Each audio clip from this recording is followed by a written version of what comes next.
Chapter 105. The sun shone from the horizon, as if bringing new hope to people, illuminating every corner of the entire Tokyo area. On the balcony of the top floor of the sacred residence, Noah looked down at the scene below where at least 100 high-ranking officials and celebrities gathered and a large group of reporters had been noisily taking photos. His eyes were not affected by the crazily flashing camera flashes, and his dark eyes were still as deep as before. After maintaining this scene for an unknown amount of time, a quiet voice sounded from behind Noah. The celebration ceremony this time is specially held for the hero who defeated the Stage V protozoa and saved the Tokyo area. However, the main character of the ceremony directly skipped the ceremony and hid in this kind of place. Not only is this disrespectful, it will also disappoint many people who hope to see the hero. Saying such a sentence, a beautiful girl wearing a white wedding dress came to Noah's side, and together with him, they looked down at the lively scene below. President Noah, you're probably the only one in the world who would skip the celebratory ceremony hosted by the government and stand up everyone in the Tokyo area.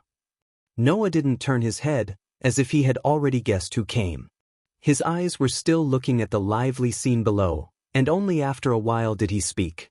I said, I don't have a strong sense of justice to save the entire Tokyo area. Naturally, I can't be the hero of the Tokyo area, participate in the celebration ceremony, and be worshipped. After saying that, Noah glanced at Sheng Tianzi next to him. Besides, there shouldn't be anyone who really worships me. After all, I am the shelter of the cursed child. Do you really not have any reason to defeat the Stage V protogut animals because of the Tokyo area? Sheng Tianzi's voice slightly changed, as if it was regretful, as if it was sad. Is the Tokyo area really not worth your protection? Not worth it. Noah didn't care that the person next to him was the supreme ruler of the Tokyo area, and said this sentence without hesitation and without changing his expression. At least, until now, I haven't found a reason to protect it.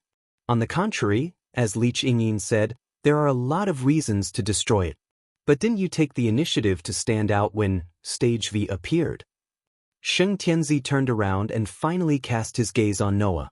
His tone couldn't help but carry some emotions. It was as if he wanted to prove that Noah's words weren't true. I heard it for real in the headquarters. I heard you say that you wanted to save the world. Saving the world is not the same as saving all of humanity. Noah also turned around and looked at Elysium's beautiful face. Or is the Holy Son of Heaven the same as the humans of 10 years ago?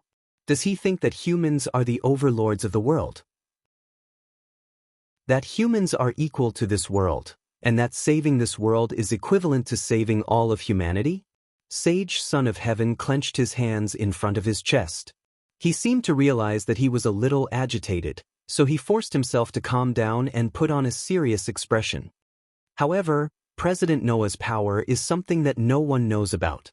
The power of the original body can save all of humanity. Don't flatter me. Noah didn't waver at all and laughed at himself. I said, I'm not that great. But Sage Son of Heaven seemed to want to say something, but after seeing Noah's calm expression from beginning to end, he reluctantly stopped talking. That day, Sage Son of Heaven and the other high-ranking officials clearly saw from the big screen in the headquarters. They saw the scene where Noah defeated one of the 11 strongest protozoa. That indeed brought an unimaginable shock to all the witnesses. After all, up until now, the existence that could defeat a Stage V protozoa, other than the two strongest initiators in the world who were ranked first and second in the IP rankings, no one else could do it. One could imagine how shocking Noah's actions were. Afterwards, Noah said that the beam of light that defeated Scorpio was created by a rare bullet that he accidentally obtained, and he himself didn't know the result would be like this. This extremely vague statement was used to evade the reason why Scorpio was killed and the phenomenon that all the witnesses saw that day. In this way, Noah became the lucky hero who accidentally obtained an amazing weapon to defeat Scorpio and save the entire Tokyo area.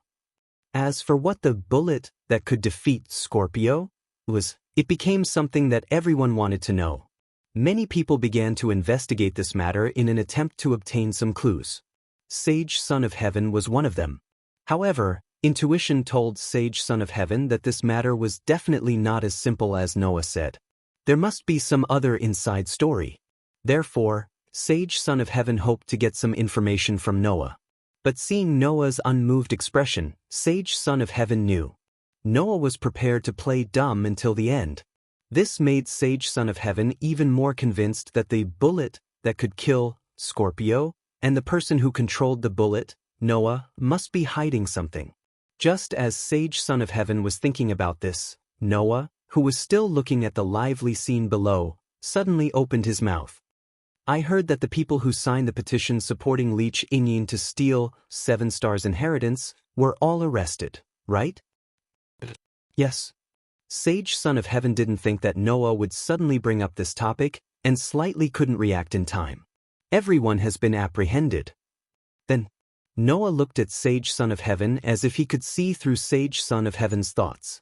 Has the mastermind been caught? Sage Son of Heaven's heart suddenly panicked, and he couldn't help but turn his head, avoiding Noah's gaze. This is our job, President Noah doesn't need to worry about it. Is that so?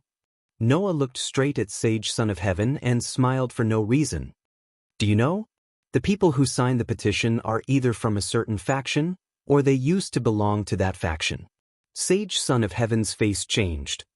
It seems that I guessed right. Noah smiled, but there was no smile in his eyes. The mastermind this time is Chrysanthemum Tentong's Prime Minister. In fact, if one thought about it carefully, a lot of things could be understood. Not long ago, Sage Son of Heaven stood his ground and prepared to add a new bill in the Tokyo area. Primitive Animals New Law.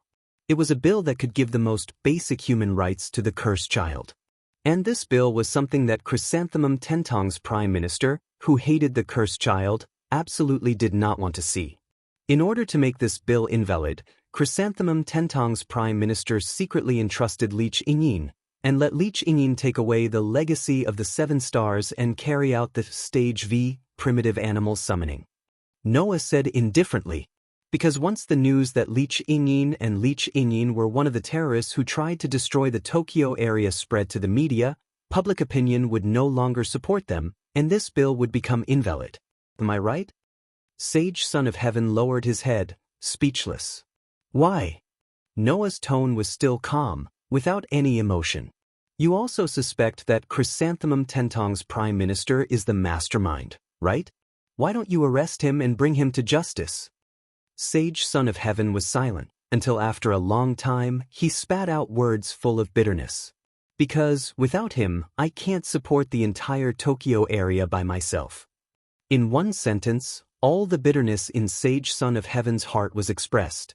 Looking at the sorrowful Sage Son of Heaven beside him, Noah thought of the Sage Son of Heaven who always maintained a holy and calm expression in front of the media, and he also became silent. It turned out that the so-called Sage Son of Heaven was not a perfect saint. Sage Son of Heaven was also a girl. A girl who just turned 16, a year and a half younger than Noah. Am I too harsh on this girl? Chapter 106. Tokyo, District 39, Fairy Tale. On the way back to his residence, Noah casually greeted the people who lived in Fairy Tale while walking back to his residence, but his mind had already drifted away. After a year of operation, Fairy Tale was no longer limited to providing schools, residences, hospitals, and training facilities for the cursed child. Some of the promoter and initiator who joined the fairy's tale as police officers also lived here. Those who acted as teachers in schools also lived in Fairy Tale. The staff of the hospital and training facilities also lived here, and they were not people who discriminated against the cursed child. Some of them also did some part-time business here. Therefore, Fairy Tale could be considered a small city that could be self-sufficient, even if the scale could not be considered a city at all, only the size of a small town. Walking on the road, Noah suddenly saw the figure of Elysium on the street TV, which made him stop. It seemed to be a video of a news program.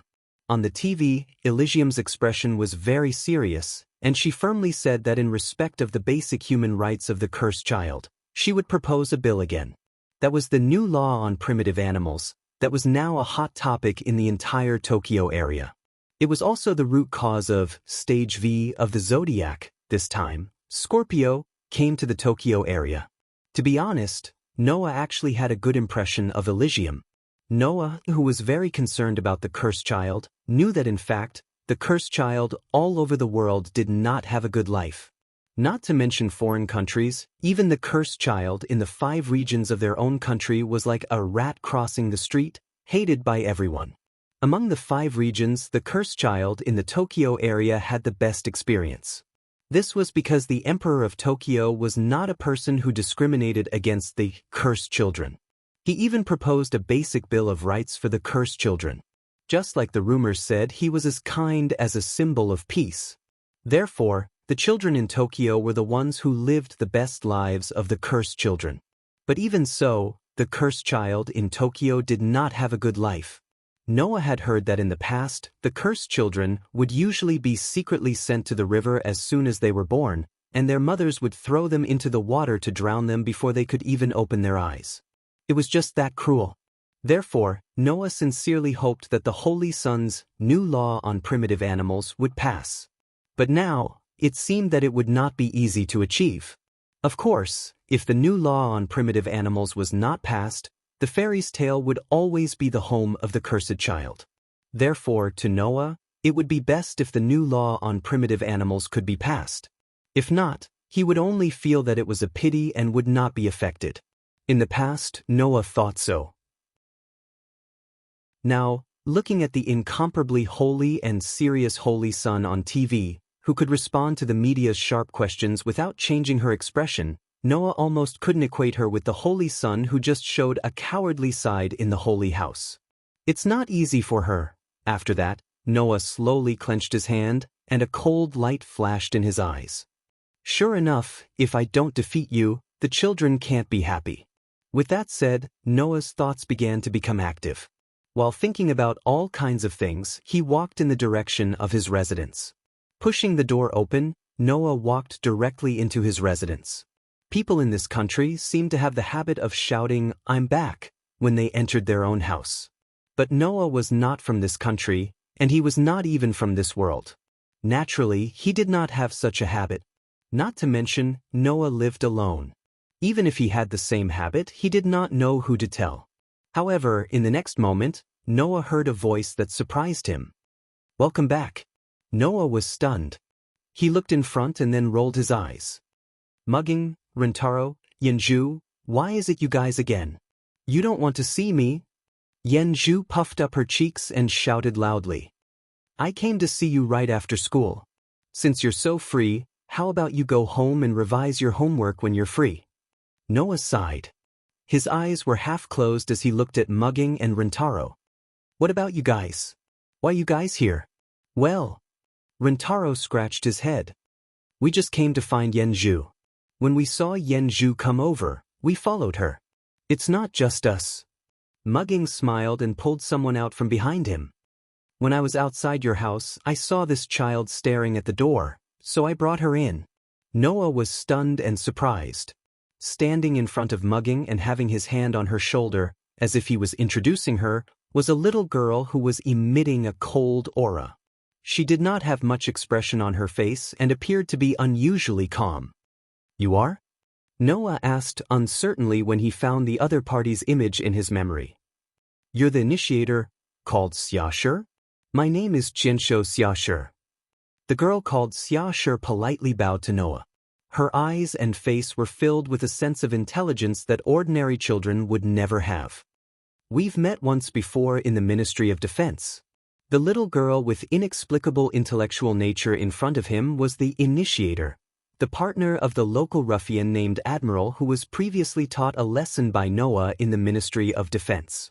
"I want to thank you." Xiashi's calm eyes were fixed on Noah. "Thank you for taking me in." Hearing this, Noah more or less understood why Xiashi was here. Not long ago, many policemen who went to unexplored areas to chase after Li Qingyin were killed by Li Qingyin. Among them, all of the promoters were mercilessly killed by Li Qingyin, but the initiators were used as hostages by Leech Ingyin in an attempt to restrain Noah. Supervisor Jiang and Xiaoshi were a pair of partners in the police team. In other words, the arrogant Supervisor Jiang, who wanted to cause trouble for Noah, had already been killed by Li Qingyin. Xiaoshi and the rest of the initiators had become hostages, but they had managed to survive. After that, Noah let these children choose whether to return to the International Initiator Monitoring Organization (IISO), and let the International Initiator Monitoring Organization (IISO) help them find a new promoter or directly join Fairy Tail. In the end, a total of 30 initiators all chose to join Fairy Tail. It seemed that Xiaoshi also chose to join Fairy Tail, which was why she appeared in front of Noah. That's just a small matter, you don't have to take it to heart. Noah stepped forward, squatted down, and looked at the calm little girl in front of him. He reached out his hand and patted her head. "How is it? Are you used to living here?" Hearing Noah's extremely gentle words and seeing Noah's smiling face, Xiaoshi froze on the spot and did not react. There was only one thought in her mind. He's as gentle as the rumors say. Chapter 107. Seeing that not only did Xiaoshi not reply, but he was also staring at him in a daze, Noah, who had encountered the same situation with the other children more than once, stroked Xiaoshi's head even more gently.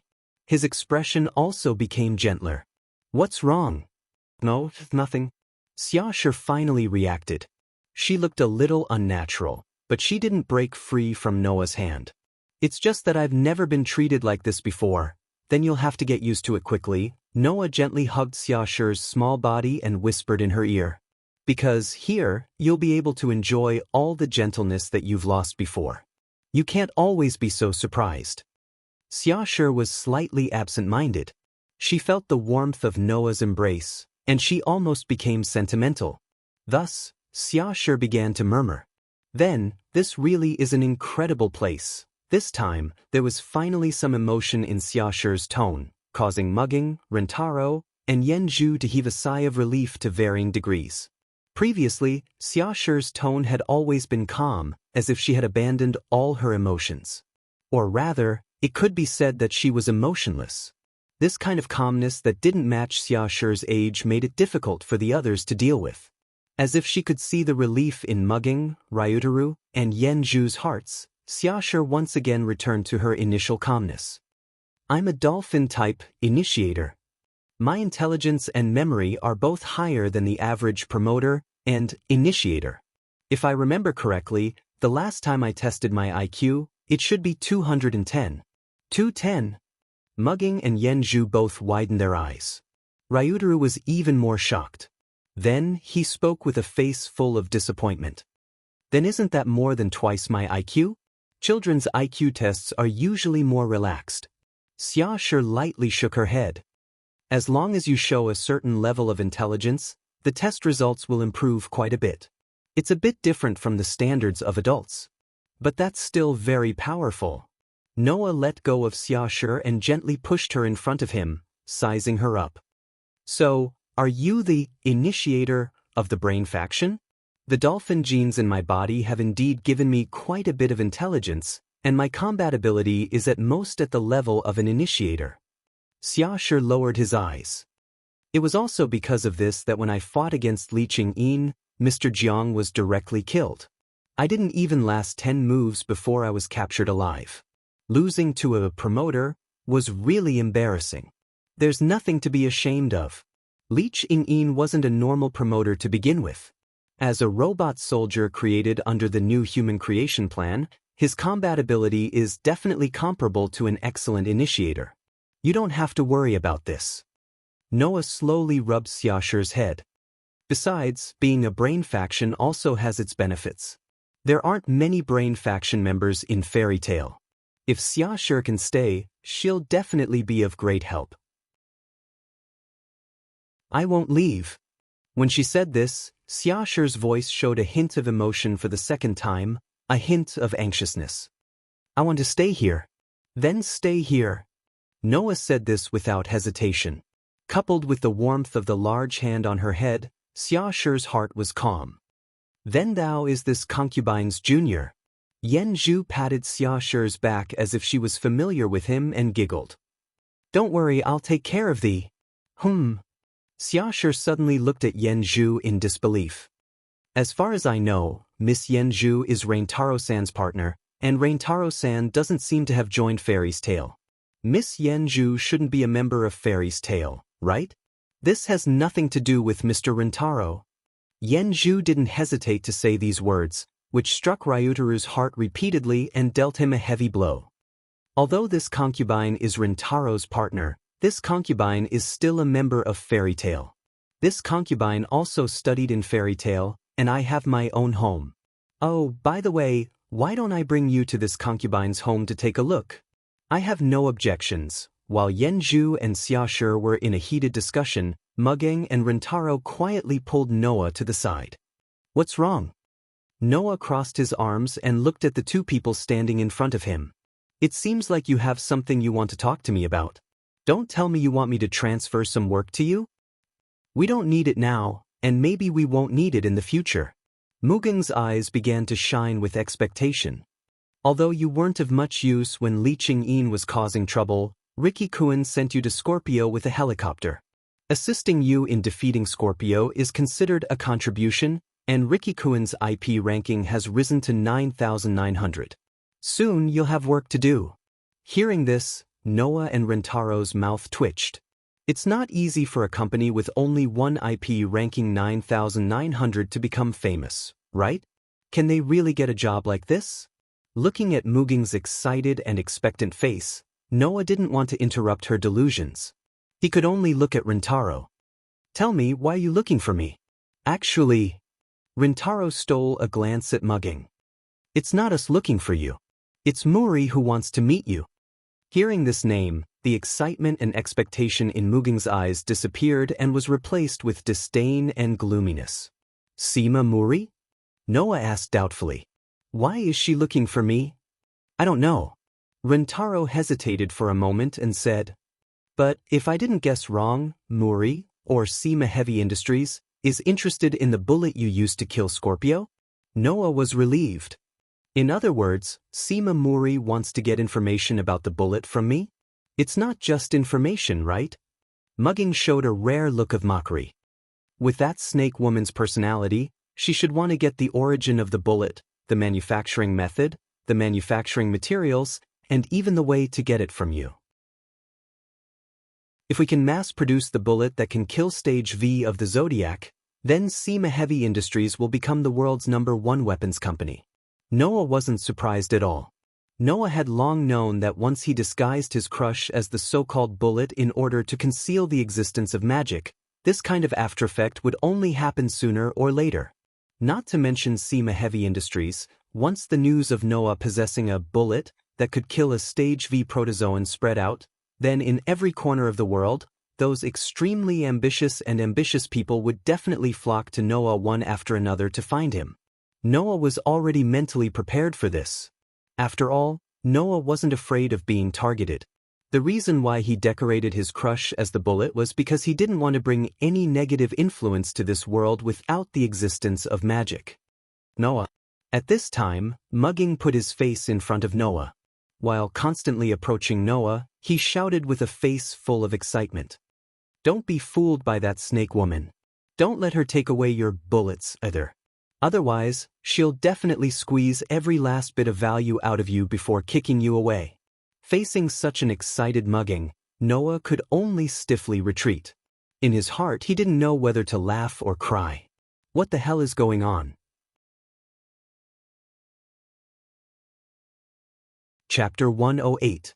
Xiao, Noah. With a sweet voice and smile, Muji entered Noah's door and immediately threw herself at Noah. Noah, who opened the door, was so shocked that he couldn't react in time, and was directly held by Muji. The soft touch passed into Noah's nerves, making Noah's heart suddenly jump, and he almost didn't escape. Fortunately, in the past, Lise Anna often threw herself at Noah for no reason, just like Muji, holding one of Noah's hands, so that Noah, who was accustomed to this, wouldn't be embarrassed.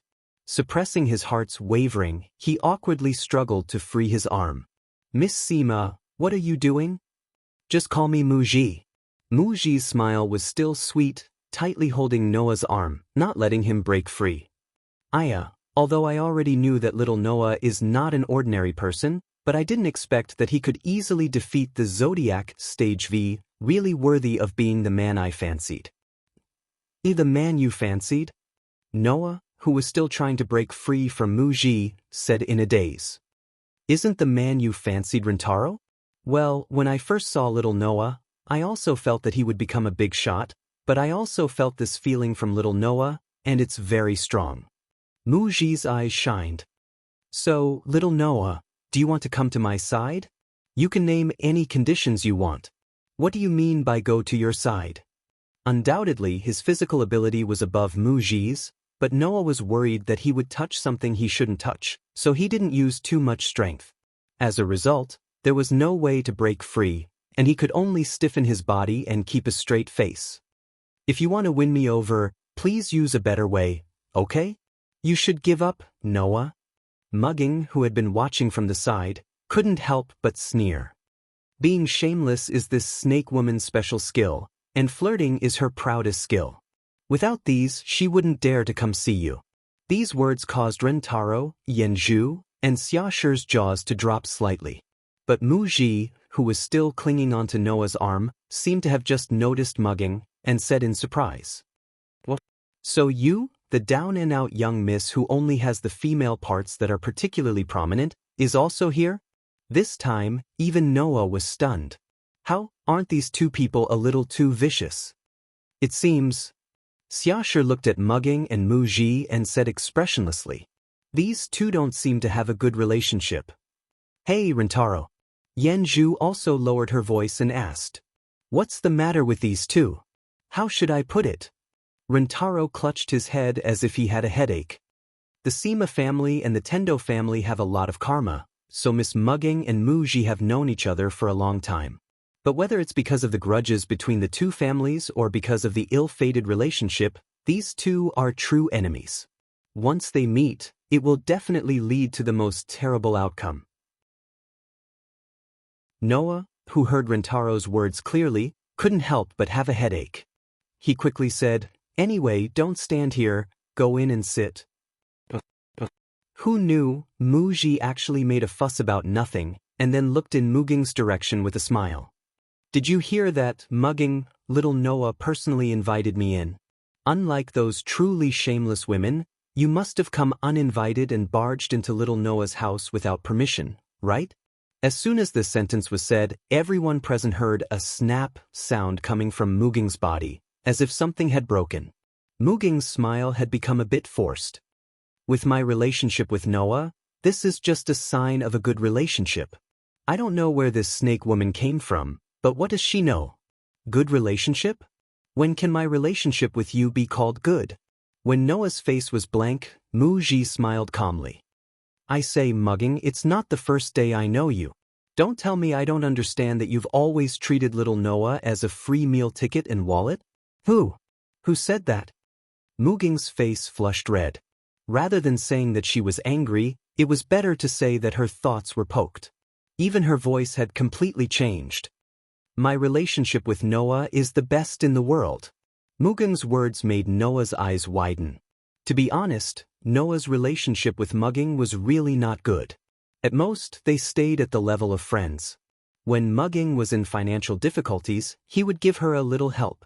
His relationship with Mugging was the best in the world?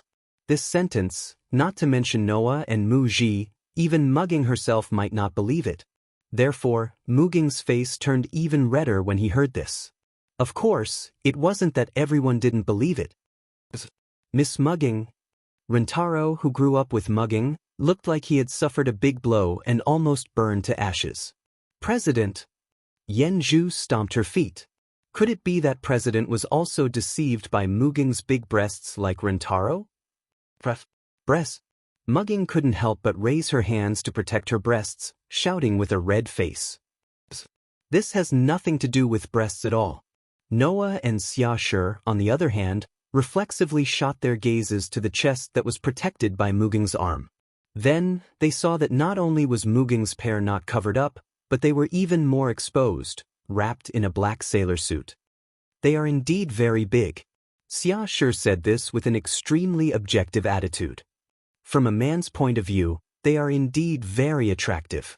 It's not impossible for President to fall for Miss Muging's breasts. Don't believe me? Doubt me.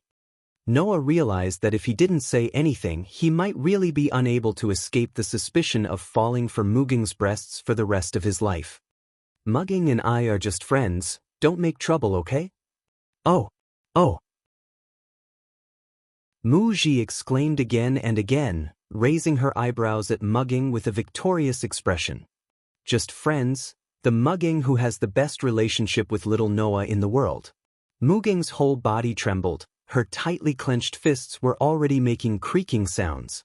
In this regard, Muji didn't seem to notice anything.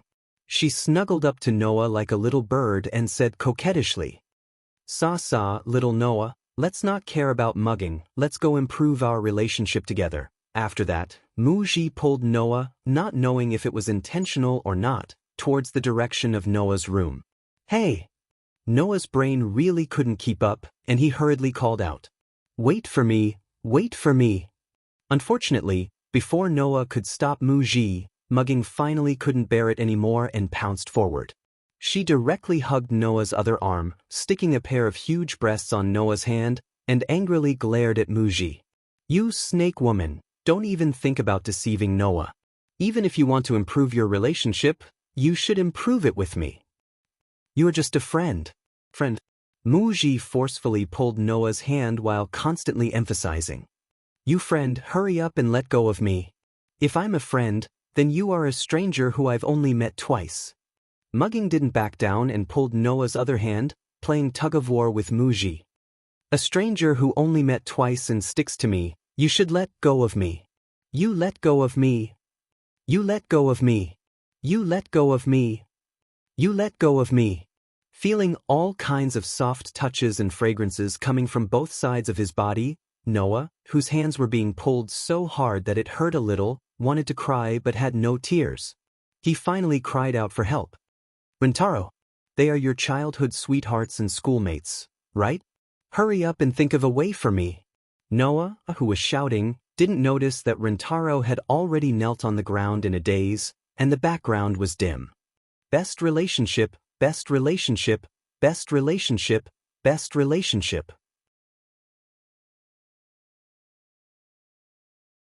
Chapter 109. An extremely oppressive silence pervaded the not-so-spacious hall. Across the table, Mugging, who was sitting on the sofa, crossed his arms unhappily and turned his face to the other side, as if he didn't want to see anything dirty. Most of the depression in the hall came from Mugging. Compared to Mugging, Muri, who was sitting opposite Mugging, had a smile on her face. She seemed to be in a very good mood, drinking tea elegantly while laughing. This was also the reason why Mugging was unhappy and indirectly caused the atmosphere to be oppressive. Roeder was sitting diagonally opposite Mugging and Muri, as if he had inexplicably. He recovered from the blow and realized that the second wave of the war could start at any time, so he was very nervous. So, sitting diagonally opposite Roeder, Noah, who was sitting diagonally opposite Mugging and Muri, kept sighing and lamenting his bad luck in his heart. Why did such a thing happen to him? Is this the Shura field mentioned in the book? But just like what was said before, Mugging was just an ordinary friend that he had a little contact with. Although Muri was not a stranger, just like what Mugging said, including this time, the two had only met twice. How could the Shura field situation happen in such a situation? So Noah thought. Just like what Ryudaru said. Mugging and Muri were complete enemies, and if they met together, it would cause a very serious matter. In the end, Noah was just a bystander who was implicated because he happened to encounter this terrible thing.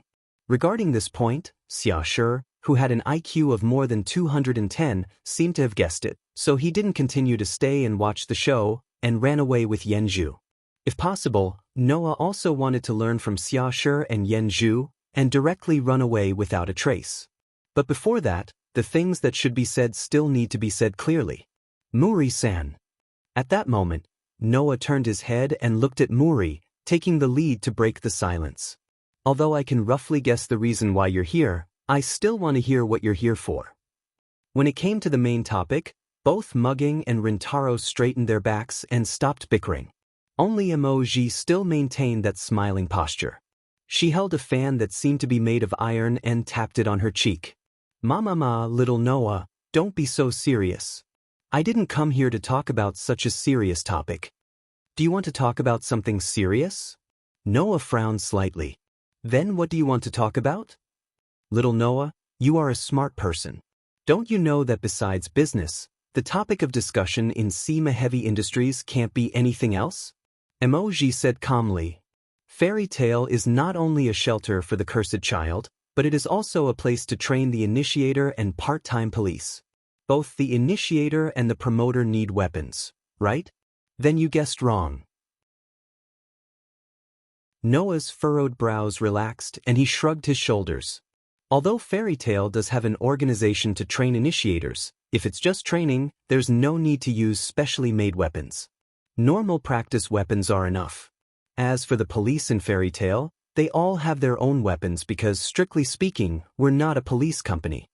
Just like the Fairy Tale Magic Guide Guild in Noah's original world, even if the members of the guild were partners in the same organization, the guild would not provide weapons to the members. After all, the guild was different from the companies in this world. The members, employees, would be bound by a contract or salary. If they wanted to work, they only needed to tear off the contract. It was very free. Naturally, if they were free, they wouldn't provide them with weapons or whatnot. Therefore, Emoji's statement may be applicable to ordinary police companies, but it doesn't apply to Fairy Tale. Having good weapons is better than not having any, right? Muri's expression did not change. She covered her mouth and smiled, but her eyes were indescribably serious. "If Fairy Tale needs any weapons, we can provide all of them to you for free, including those made by humans." For free? Noah, Mugging, and Rentaro's hearts moved at the same time. For free? This sounded like a good deal, but how could there be such a good thing in the world? Don't look at how Noah and Rentaro's guns and ammunition were provided for free by Muri. They thought that SEMA Heavy Industries was so rich that they didn't care about wealth. If they really did that, SEMA Heavy Industries would have gone bankrupt long ago. The reason why Muri could generously provide free equipment to Noah and Rentaro was because Noah and Rentaro were alone. Even if it was provided for free, it wouldn't cost much. Therefore, if he were to provide free equipment to the entire Fairy Tale, the nature of the situation would be completely different. No one present was a real fool. Naturally, it was impossible for them not to understand this point. Their gaze towards Muri also became thought-provoking. Paying so much, what does SEMA Heavy Industries want in return? Noah bluntly asked. "Miss Muri, you are also a smart person. I don't believe that you don't know that there are some things that I can't compromise on, right?" Noah was, of course, referring to the matter of the bullets. That was Noah's way of saying that to cover up his shattering. If Muri came for it, then Noah could only disappoint her. "Well, little Noah, it's not that I don't understand what you want to say, but you should know that a weapon that can defeat a Stage V gastronomic animal will attract a lot of attention, right?" Muri looked straight at Noah. She didn't hide her curiosity and directly asked. "I won't ask you where it came from, how it was made, what it was made of, and what it was produced. I just want to know, little Noah, do you still have that kind of bullet?" This time, even Mugging and Rentaro couldn't hide their curiosity. Like Muri, they looked straight at Noah. Facing everyone's gaze, Noah closed his eyes. After pondering for a while, he gave such an answer. Mugging and Rentaro's eyes lit up. Muri also quickly said, "How many?" "How many?" Noah opened his eyes and spread out his hands. "It's definitely enough to kill all the Stage Vs." "Kill all the Stage Vs?" Mugging and Rentaro were shocked. "Kill all the Stage Vs." Muri's lips trembled. Then she excitedly shouted, "Little Noah, marry me." Noah and Rentaro directly spat. You snake woman, you really did come here with bad intentions." Mugging stood up and pounced towards Emoji with bared fangs and brandished claws. "Do you think I'll let you succeed?" Muri was shocked. She was pushed down on the sofa by Mugging. The two of them twisted together. Finally chose to make a move? Mugging. Today I must cut you. You're just a poor girl who ran away from home and can't even eat her fill. Today, I will defeat you in the hands of Sima Lu. Before that, let me use Tendo Ryu to drain your blood. Although they said so, the two daughters of the famous Tiantong school and Sima Lu did not use their outstanding martial arts skills at all. They just fell on the sofa and wrestled, pulling each other's hair. Noya and Rintaro looked at each other and finally let out a long sigh.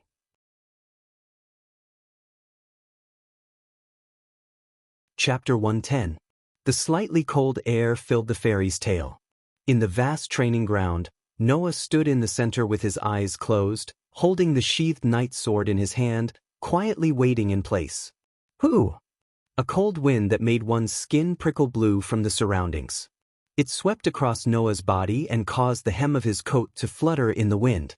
Kacha, at a certain moment, such a voice echoed around the training ground. Kacha kacha. As if it had caused a chain reaction, the same sound not only became louder and louder from the surroundings, but it also became more frequent. Taking a closer look, it was the sound of machine guns suddenly popping up from the ground around the training ground, setting up and aiming in front. At least 30 machine guns were set up on the ground, surrounding the entire training ground. All of them were aimed at the center of the training ground, where Noah was. At the next moment, the continuous sounds of machine gun fire turned into a cacophony of noise from all directions. In the midst of this chaotic sound, there was a very subtle sound that suddenly sounded. That was the sound of Noah's hand on the hilt of the knight sword in his hand. Clang! Immediately after, dazzling sword gleams accompanied by a sword hum flashed around Noah, who was surrounded by machine gun bullets from all over his body. Dang dang dang dang. Then, the dazzling sword lights collided with the bullets that were coming at them with menacing force. Ding ding ding ding. The sound of bullets frequently falling to the ground also sounded. Moreover, those bullets that fell to the ground were all split in half, with extremely smooth cut marks on the fracture. Just like this, gunshots, sword sounds, crisp collision sounds, and the sound of bullets falling all mixed together, constantly reverberating back and forth in the training ground. Until the machine guns ran out of bullets, all kinds of sounds finally stopped. Whoo! Another gust of wind blew by, carrying away the smell of gunpowder and smoke that pervaded the training ground. Whoo! In the middle of the scattered bullets that were completely cut in half, Noah slowly exhaled. The knight's sword in his hand had already returned to the scabbard. It was only then that Noah opened his eyes and looked around. Looking at the ground that was completely cut in half and scattered with bullets, he nodded. 1 hour of sword training, complete. Fairy Tale was officially on the right track. The situations that required Noah to personally appear were a lot less, leaving Noah with a lot of free time. Without the slightest neglect, Noah naturally used his leisure time to train. The most important thing was the training of magic and sword skills. In terms of combat skills, Noah was already proficient enough, and even in the year that he lived in this world, he had absorbed the world's fighting, boxing, aikido, judo, kendo, martial arts, spear skills, and other aspects of the world. He had even absorbed the military combat skills, so there was no need for him to specially train. Because his physical ability was strengthened by the protozoan virus every month, there was no need for Noah to spend time specially training. Moreover, the current Noah's physical ability was definitely not worse than the cursed child, so using the method of training to strengthen his physical ability was not very effective. In fact, Noah found that the strengthening of the protozoan virus had gradually begun to lose its effect. This proved that Noah's physical ability had been strengthened to a shocking extent, and even the protozoan virus that could transform any creature into a monster could no longer be strengthened, reaching its limit. Therefore, now, Noah basically only maintained training in sword skills and magic. The training in other aspects had already reached its limit, and there was no need to continue. Compared to other aspects, magic was endless. As long as Noah continued to train his magic, not only could he become more familiar with the use of magic, but he could also improve the level of magic and increase his strength in all aspects. As for sword skills, that was the skill that Noah was most familiar with. By training his sword skills, Noah could keep his body in the best condition and not let his combat skills, physical ability, and other aspects deteriorate because of lack of training. In other words, now Noah trained his magic to improve his strength and trained his sword skills to maintain his best condition and not let himself deteriorate. This was the so-called go from complicated to simple. In the future, Noah only needed to train in magic and sword skills. In other aspects, it was enough to not deteriorate through training his sword skills. After all, without special circumstances, such as being strengthened by something like the protozoan virus, it would be difficult for Noah's other abilities to improve greatly. Then, next up is an hour of magic training. Talking to himself, Noah had just put the knight's sword into his usual cloth bag when his phone rang. Noah frowned. In this period of time, whenever Noah's phone rang, it was most likely not a good thing. Because of the bullet that killed the Scorpio, a lot of trouble began to follow one after another. For example, there were ambitious people from other regions who wanted to obtain the bullet from Noah, attempting to use it for their own hegemony. For example, there were people with ulterior motives who wanted to obtain the bullet from Noah, using it as a deterrent to strengthen their own position. There were also people who wanted to use the bullet for revenge, business, trade, and so on. Thus, one after another, they found trouble with Noah, making Noah very annoyed. I really hope they don't come for the bullet again. Even if they do, please let these people use assassination and kidnapping methods, letting me deal with them quickly. Saying such a sentence, Noah picked up the phone. Hello, I'm Noah. On the other side of the phone, a familiar sweet voice immediately sounded. Ah, little Noah, this time the phone call is a bit slow. Hearing this voice, Noah suddenly lost his strength and listlessly responded. What? So it's Emoji? Don't be so cold, little Noah. Emoji let out a voice that sounded like she was about to cry.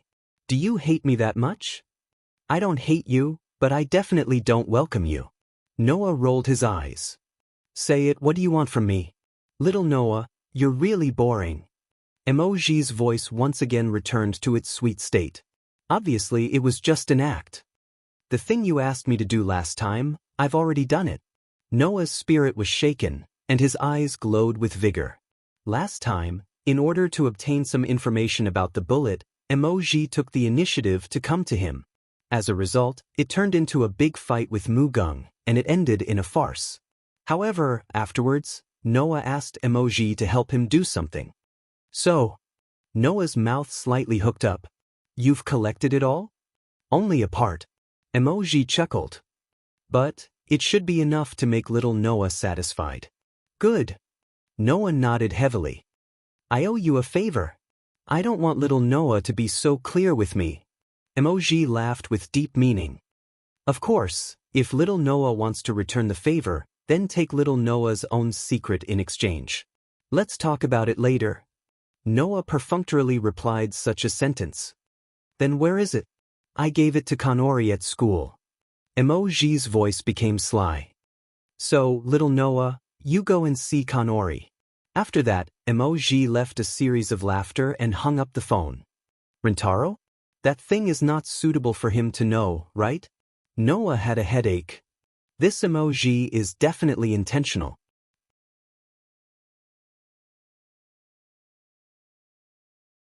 Chapter 111. Dee dash. The sound of car horns kept ringing, and it clearly drilled into Noah's ears. For Noah, this kind of sound has already become a common occurrence in the past year, and he could hear it every day.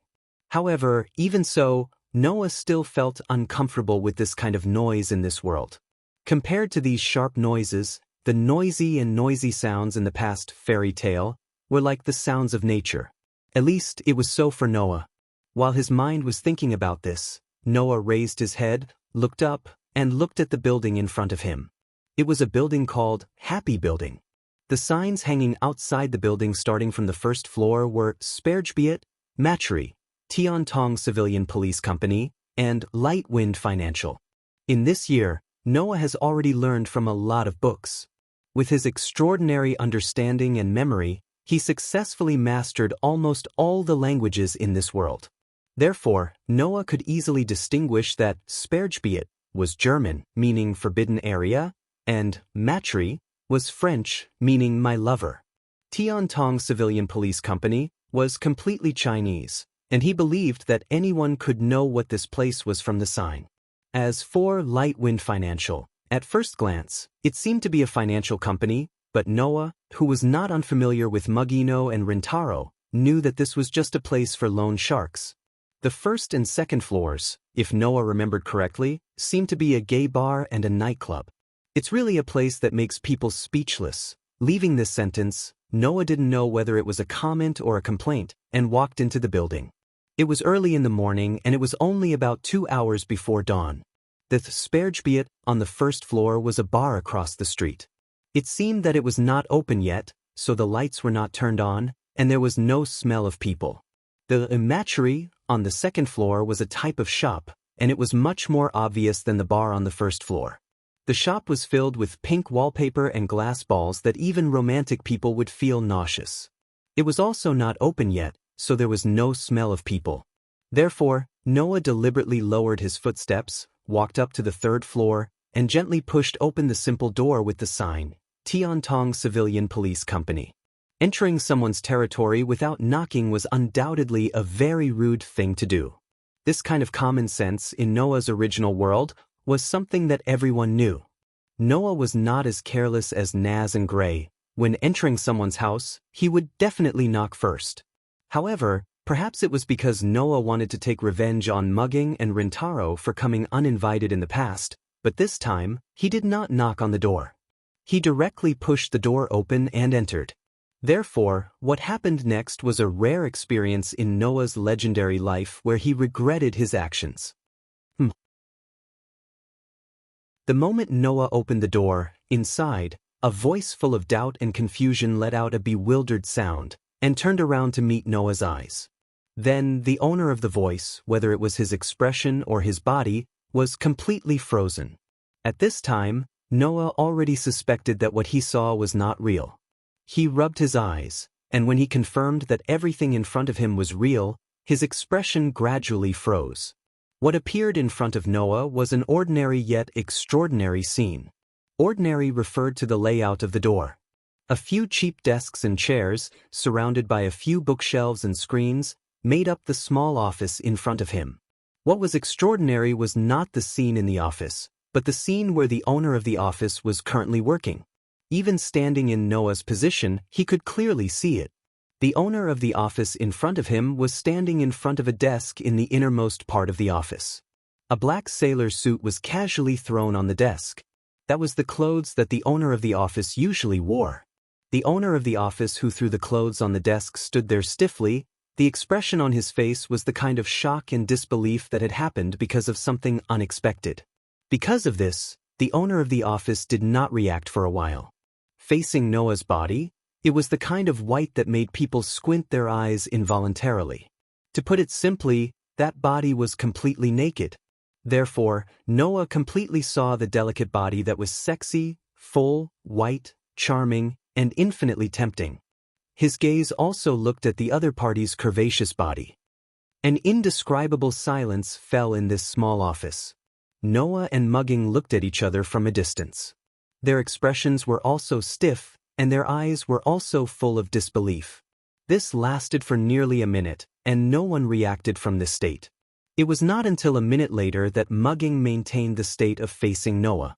There was no cover on her body at all, and her beauty was completely displayed.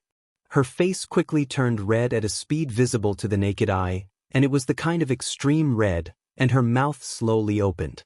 Noah, who witnessed all of this, finally reacted. At the same time, he also expected the screams that would resound throughout the building.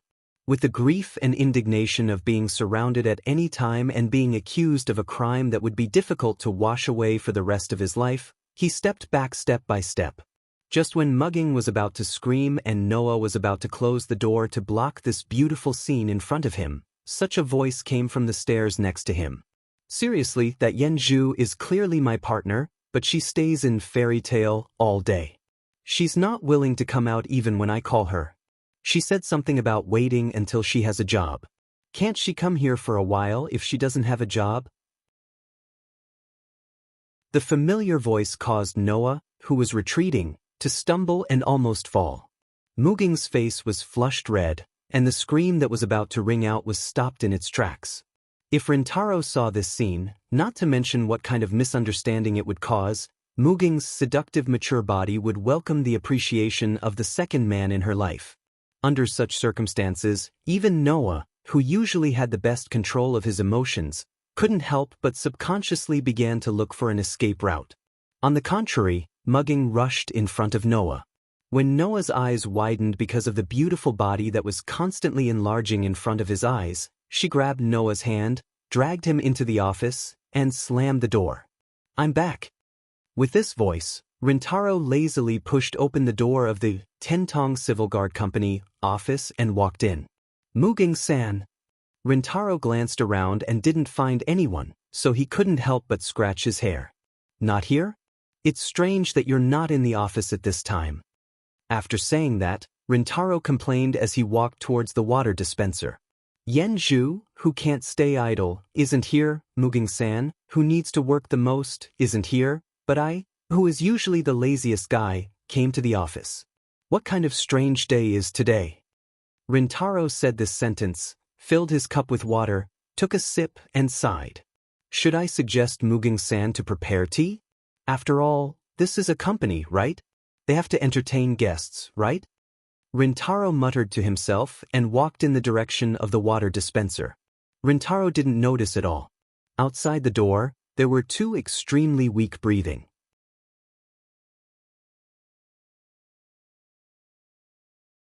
Chapter 112. Through the gap in the wardrobe, Noah saw Ryutaru sitting outside, lazily drinking water. Ryutaru was really not a hard-working person. Therefore, after hiding in the wardrobe, Noah kept praying that Ryutaru would quickly leave this place so that he could resolve this situation that could cause his heart to explode at any time. However, Noah had a hunch that it wouldn't be easy to get Ryutaru to leave this place when he saw the way he was sipping his tea the whole time. Noah could not help but curse his fate, and his body could not help but tense up. Perhaps it was because it was too hot or because the air in the wardrobe was too thin. The other person hiding in the wardrobe began to pant. Noah's heartbeat had completely entered an uncontrollable state. It was beating at an extremely high frequency, and he could not help but look down slightly. He did not know if it was fortunate or unfortunate. Although it was a wardrobe, it was obvious that Muging did not intend to use it to organize clothes. As a result, it was empty inside. Otherwise, the two adults would not have been able to hide in it. However, with Muging's financial situation, it was obviously impossible for him to spend a lot of money to buy a good wardrobe. Therefore, the wardrobe was not very spacious. Therefore, Noah, who was hiding in the wardrobe, was no longer separated from Muging. Ugh! Under the pressure of the limited space, Muging's body was completely squeezed onto Noah's body, causing Noah to be extremely excited. As they were dragged in by Muging in a hurry, the two of them did not even have time to adjust their postures before they were squeezed together. In addition to the limited space, not to mention leaving a small gap, they could feel each other's body temperature and touch even when they were not moving. This was also the reason why Noah's heartbeat was completely out of control. It was only now that Noah and Muging realized the state of the two of them. Muging's entire body was pressed against Noah's, and his hands were also raised high above his head, pressing against the top of the wardrobe. If it weren't for the fact that the two of them were completely pressed together, Noah only needed to move his gaze down slightly to see Muging's entire body. But Noah's condition was not good. His left hand was on the other side of the wardrobe, but because of Muging's presence, it was pressed down tightly, and it was pressed down by Muging's buttocks.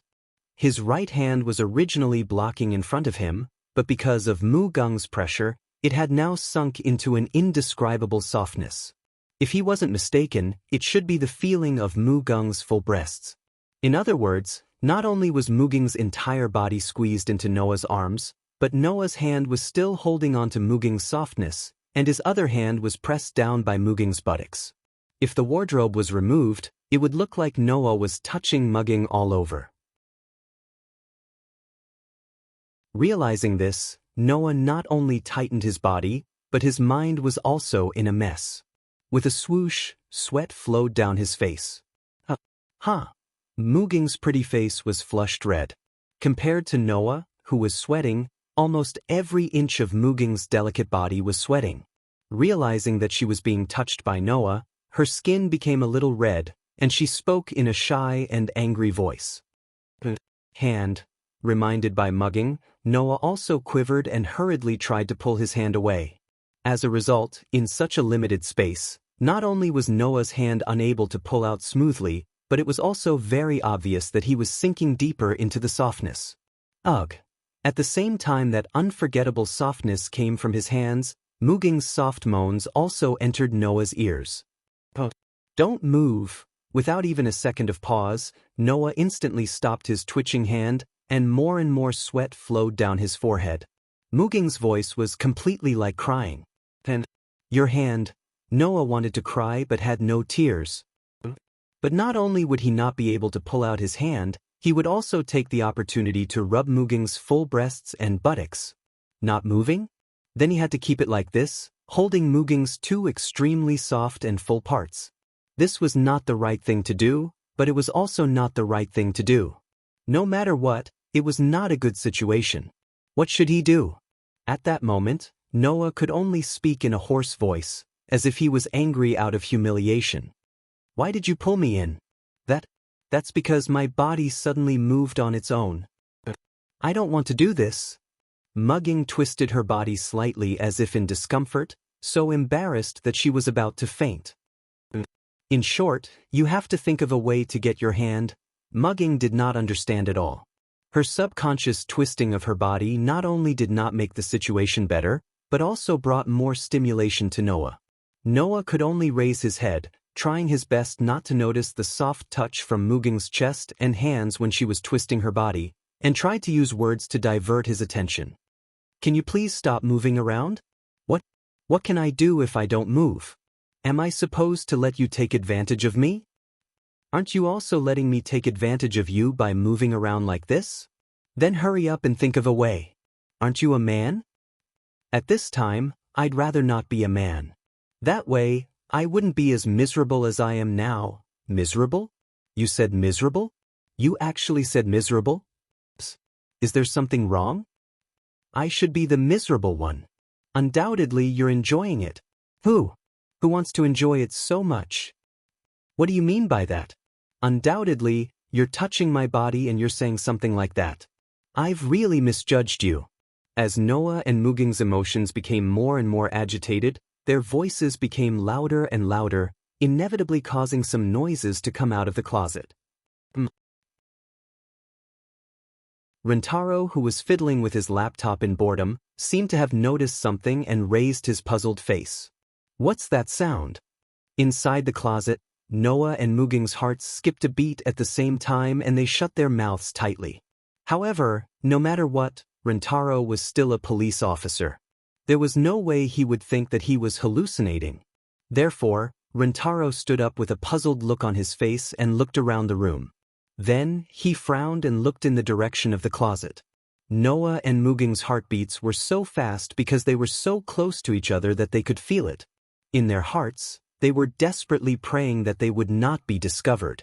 Otherwise, with Noah and Muging's current state, one was completely naked while the other was groping a naked girl while hiding in the wardrobe. Others would definitely think that they were engaging in some kind of play to improve their relationship. Unfortunately, this time, it seemed that even God could not bear to watch. In the next second, Raiharu frowned and walked towards the wardrobe, step by step. Woo-woo. Mugging let out a few whimpers as if she had chosen to give up. It was as if she did not want another man to see her important body parts. She squeezed her entire body into Noah's arms and closed her eyes. Noah also sensed Muging's thoughts. He sighed in his heart and adjusted his body slightly to block Muging's naked body. In this state, even if Rentaro opened the closet, Muging's body would not be seen. When Mugging realized this, she had a strange feeling about Noah's actions. This man seemed to be gentler than she had imagined. Under such circumstances, both of them were mentally prepared for the closet to be opened. At this moment, Bang! On the street outside, a loud crash suddenly sounded and gave Rintaro a fright. What happened? Rintaro was stunned. He quickly ran to the window and looked outside. In the closet, Noah's heart skipped a beat. This was a good opportunity. Pa! In the almost inaudible sound, Noah hugged Mugging and opened the closet as fast as he could. In a flash, he grabbed the clothes that Mugging had thrown on the desk and turned into a blur as he rushed out of the office.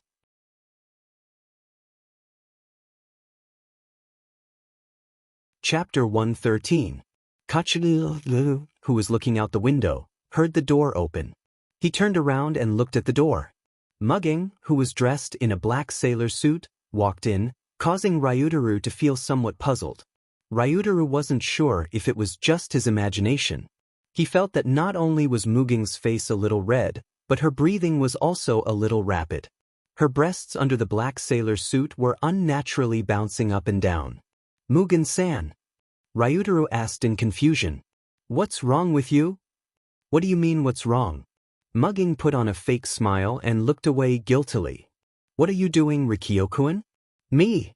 Ryutaru scratched his head and suppressed his confusion.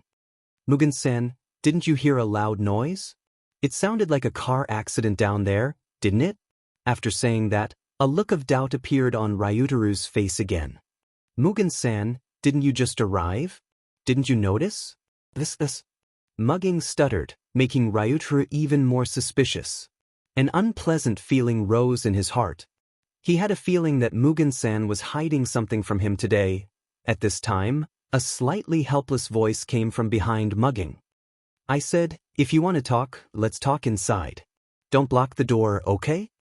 Mugging jumped in fright when she heard this voice. She retreated to the side in an extremely exaggerated manner. Huh. Ryutaru was also surprised. Noah? Ryutaru, what are you doing? Compared to Mugging, who was acting strangely, Noah acted as if nothing had happened. He walked into the office with a calm expression as usual and greeted Rintaro. Where's Yenju? Don't mention it. Ryutaru sighed. She said she's going to watch some anime called Heavenly Retribution at home. She's hiding in Fairy Tail and won't come out. Is that so? Noah smiled knowingly. That sounds like something Yenju would do. Right? Seeing Noah chatting with Rintaro as if nothing had happened, Mugen, who had been hiding in a corner, suddenly showed an angry expression. Could it be that the president of Fairy Tail is so arrogant that she can't see the president of our small company? Hearing Mugen's exasperated words, before Noah could react, Rintaro was stunned. What happened to Miss Mugging? Why was he so angry? On the other side, Noah glanced at Mugging, whose face was full of anger. His gaze imperceptibly moved away from her voluptuous body, but his tone could not help but become tit-for-tat. What are you talking about, President Tiantong? Our Fairy Tail is a poor little organization that can only live in the outer area. Naturally, we're not as famous as Tiantong's daughter. I am me. A heaven child is a heaven child. Mu Gung immediately retorted aggressively and glared at Noah. Don't confuse me with a heaven child. Oh. Noah smiled steadily. Then I'm really sorry. As soon as he finished speaking, Noah and Mugging's gazes instantly met. At first, sparks were ignited like they were enemies. Then they seemed to have thought of something. One of them had an uneasy expression while the other blushed and looked away. Rintaro was at a loss as he looked at the inexplicable situation before him. If Xia Shi or even Yenju were here, they would definitely be able to see what happened between Noah and Mugging. Right now, they were just cursing at each other to hide their wavering hearts. Unfortunately, Rintaro did not have such good eyesight, so he could only carefully ask. What's wrong with the two of you? Nothing. Noah and Mugging replied at the same time. When they realized that each other had said the same thing, they glared at each other. Don't copy me. I told you not to copy me. Are you doing this on purpose? You, Noah and Mugging said this at the same time.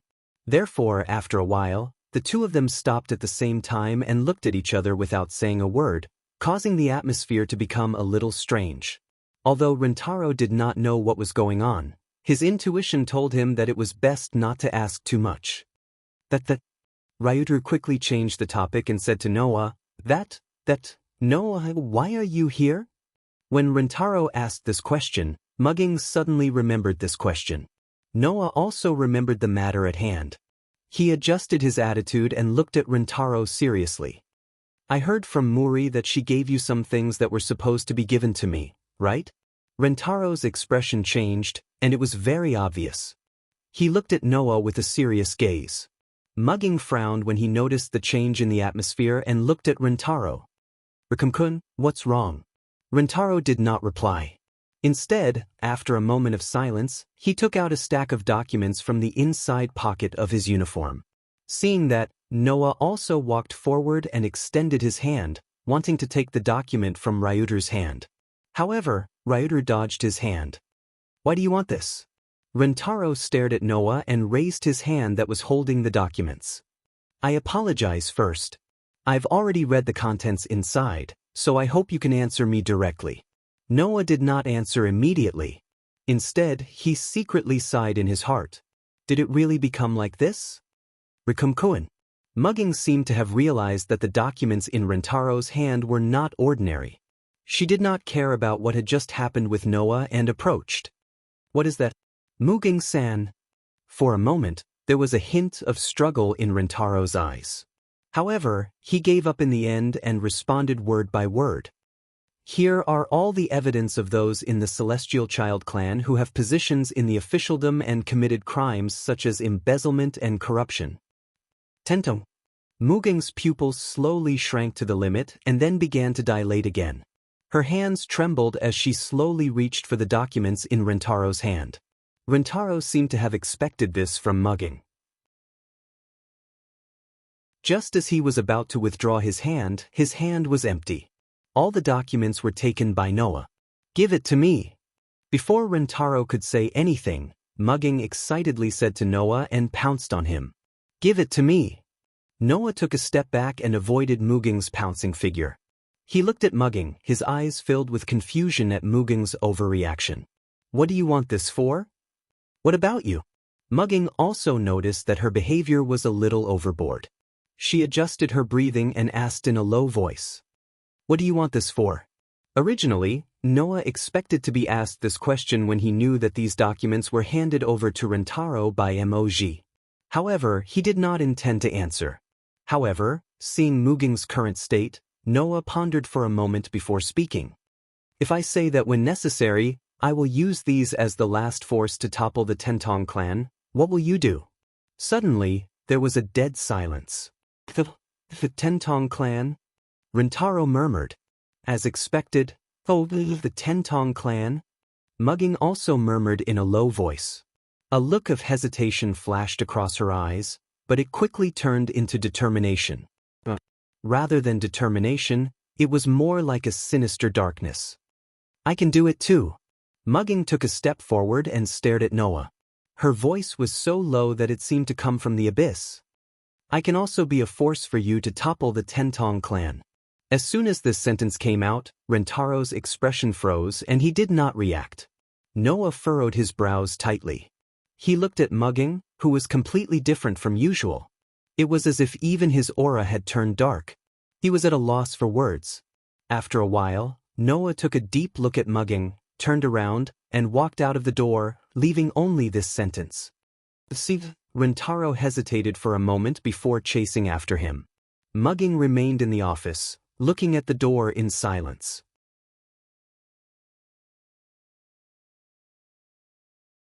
Chapter 114. On the busy street, Noah and Ryuter walked side by side. Noya and Rintaro walked past the waves of people around them. Other than paying attention to the red lights when they were crossing the road, they just kept walking forward without any intention of talking. They didn't even seem to have a destination in mind. They just kept walking forward. Therefore, only Noah and Ryuteru could sense that there was an undetectable heaviness in the space where only the two of them were present. Just like that, after an unknown amount of time, Ryuteru suddenly spoke first. 10 years ago, a protozoan suddenly broke into Miss Mugging's house and ate her parents right in front of her. Ryuru had said this without any warning at all. As a result, even Noah couldn't help but pause for a moment. After a while, he recovered and continued walking forward without saying anything. At that time, although Miss Mugging was lucky enough to survive, the function of her kidneys was almost completely lost. Until now, she still has to go to the hospital regularly for kidney washing and hemodialysis. Otherwise, even if Miss Mugging didn't die because of kidney failure, she would collapse from the pain. In this regard, Ryuter didn't seem to want to wait for Noah to say anything and continued talking as if he was talking to himself. Since then, Miss Mugging left the Celestial Tong family and established her own family. She lived with the goal of burying all the Celestial Tong family. That could be said to be the motivation for Miss Mugging to survive in this world. Noah, who was quietly listening to Ryuter, remained silent, but he didn't stay silent for too long. After a while, he spoke without turning his head. The death of Muging's parents is related to the Tentong family? Ryutaru didn't answer, which could be considered as a tacit admission. In fact, it wasn't hard to guess. When Muging's parents died, Mugging left the Tentong family and didn't want to go back no matter how hard life was. At that time, how old was Mugging? Judging from Ryutaru's tone of reminiscence, Mugging leaving the Tentong family definitely wasn't something that happened recently, right? That was why Mugging didn't want to go back to the Tentong family and didn't regret living a poor life. She didn't even think about the possibility of returning to the Tentong family. This was very controversial. This wasn't a big deal. More importantly, even if this was the case, Mugging still threatened to bury all the heavenly children, burying the people in his family. That would be a big problem. Connecting the cause and effect, it was believed that those who were sharper would realize that the death of Muging's parents was related to the Celestial Tong family. 10 years ago, before the protogut animals invaded the human world and even before they were born, the Tendo clan wasn't an ordinary clan. After the Tokyo region became independent, the Tendo clan became closely related to the government with the support of the Tendo Chrysanthemum Prime Minister. Rintaro looked ahead and said, "For the Prime Minister of the Celestial Tong Chrysanthemum to be able to rise to power and become the Holy Son of Heaven's assistant, his methods are not ordinary. Under his influence, almost all of the famous figures in the Celestial Tong family are in power. However, these people, including the Prime Minister of the Celestial Tong Chrysanthemum, are not necessarily innocent." After saying that, Rintaro turned his gaze to the document Noah had put into a folder. "These in your hands already explain this point, right? I'm just thinking that since so many people in the Celestial Tong family are officials, it's impossible that all of them are innocent, so I asked Maji to help me collect evidence." Noah shook his head and raised the folder in his hand. In fact, those who have read the contents should know that the people recorded in it are basically insignificant people in the Celestial Tong family. The real important people, such as the Prime Minister of the Celestial Tong Chrysanthemum, are definitely not recorded in it. Then why are you collecting these? Rintaro couldn't help but ask. Even if you publicize it, it's just a small blow to the Celestial Tong family. There's no way to hurt the foundation of the Celestial Tong family, right? That's why I said that this is to be used when necessary as a force to overthrow the Celestial Tong family. Noah glanced at Rintaro beside him and gave a meaningful explanation. The hearts of people in this world are very complicated. Most of them are dark and easily bewitched. Some insignificant things will be used when necessary, and that small blow will become a fatal blow. I don't believe that you don't understand this. Ryuter was at a loss for words, but he quickly followed up with another question in an aggressive tone. Then why do you want to go against the Celestial Tong family? Hearing this, Noah thought for a moment. After realizing that there was nothing to hide, he laughed self-deprecatingly. Because I realized that if we don't overthrow the Prime Minister of the Celestial Tong Chrysanthemum, the children won't have any happiness to speak of. At least, that's the case in Tokyo. Rintaro couldn't help but recall what Noah said before. He, the Prime Minister of the Celestial Tong Chrysanthemum, wants all the cursed children to go to hell, but I want all the cursed children to live a life like heaven. Therefore, he targets all the cursed children, but I want to protect all the cursed children. We just have different standpoints. But, is it really okay for you to do this? Rintaro said this sentence almost subconsciously. Right now, in Tokyo, many places are inseparable from the celestial tongue. Let's not talk about whether you can overthrow the celestial tongue. Even if you can, Tokyo will definitely be in chaos because of this. If that's the case, Tokyo will most likely suffer a great blow, and might not even be able to exist, right? Noah finished all the words that Rintaro wanted to say. His gaze towards Rintaro also became sympathetic. You really do look like that young Princess Sama, Rintaro. Young Princess Sama? The son of heaven? Rintaro didn't expect Noah to suddenly give such an evaluation. He was stunned. It's very simple, Noah replied indifferently. Because you are the kind of people who would not hesitate to sacrifice themselves if they can carry out the greater good. Even the people who sacrifice themselves must be the type that will make the people around you hesitate. How is that possible? Rintaro couldn't help but laugh, but his smile was a little forced. It was as if he had been poked at a weakness that even he didn't know about and was unwilling to admit it. He refuted without thinking. How can I be the type of person who dies early? Maybe. Noah gave a non-committal smile, but his eyes were surprisingly serious. But, I'm different from you, Rintaro. I must tell you that if someone hurts the people around me, then I definitely won't be able to persuade myself to let them go for the sake of the greater good. The fairy tale will always exist for my family and companions. With that, Noah stopped in his tracks, turned around, and faced Rintaro. So, if I were mugging, I definitely wouldn't fall into the darkness and become a vengeful spirit like her. But, for the sake of revenge, I won't let anyone who dares to hurt my family and companions go. Ignoring Rintaro, who was still in a daze, Noah changed direction and left without looking back. I hope you can remember this. Rintaro was speechless as he watched Noah's figure gradually disappear into the crowd. He was still in a daze as he watched Noah's figure disappear into the crowd. Even Noah didn't notice him amidst the crowd. Not far away, a figure overheard the entire conversation between Noah and Rintaro. The figure raised his hand and stared at them. At first, his eyes were blank, but then they turned into a desperate darkness. Even if I fall into the darkness and become a vengeful spirit, I won't let anyone who dares to hurt my family go. I won't let Tendo go. The words turned into a resolute force that drilled into the heart of the owner of the voice. The owner of the voice clenched his fists and looked deeply in the direction where Noah disappeared. After a long time, he disappeared into the crowd.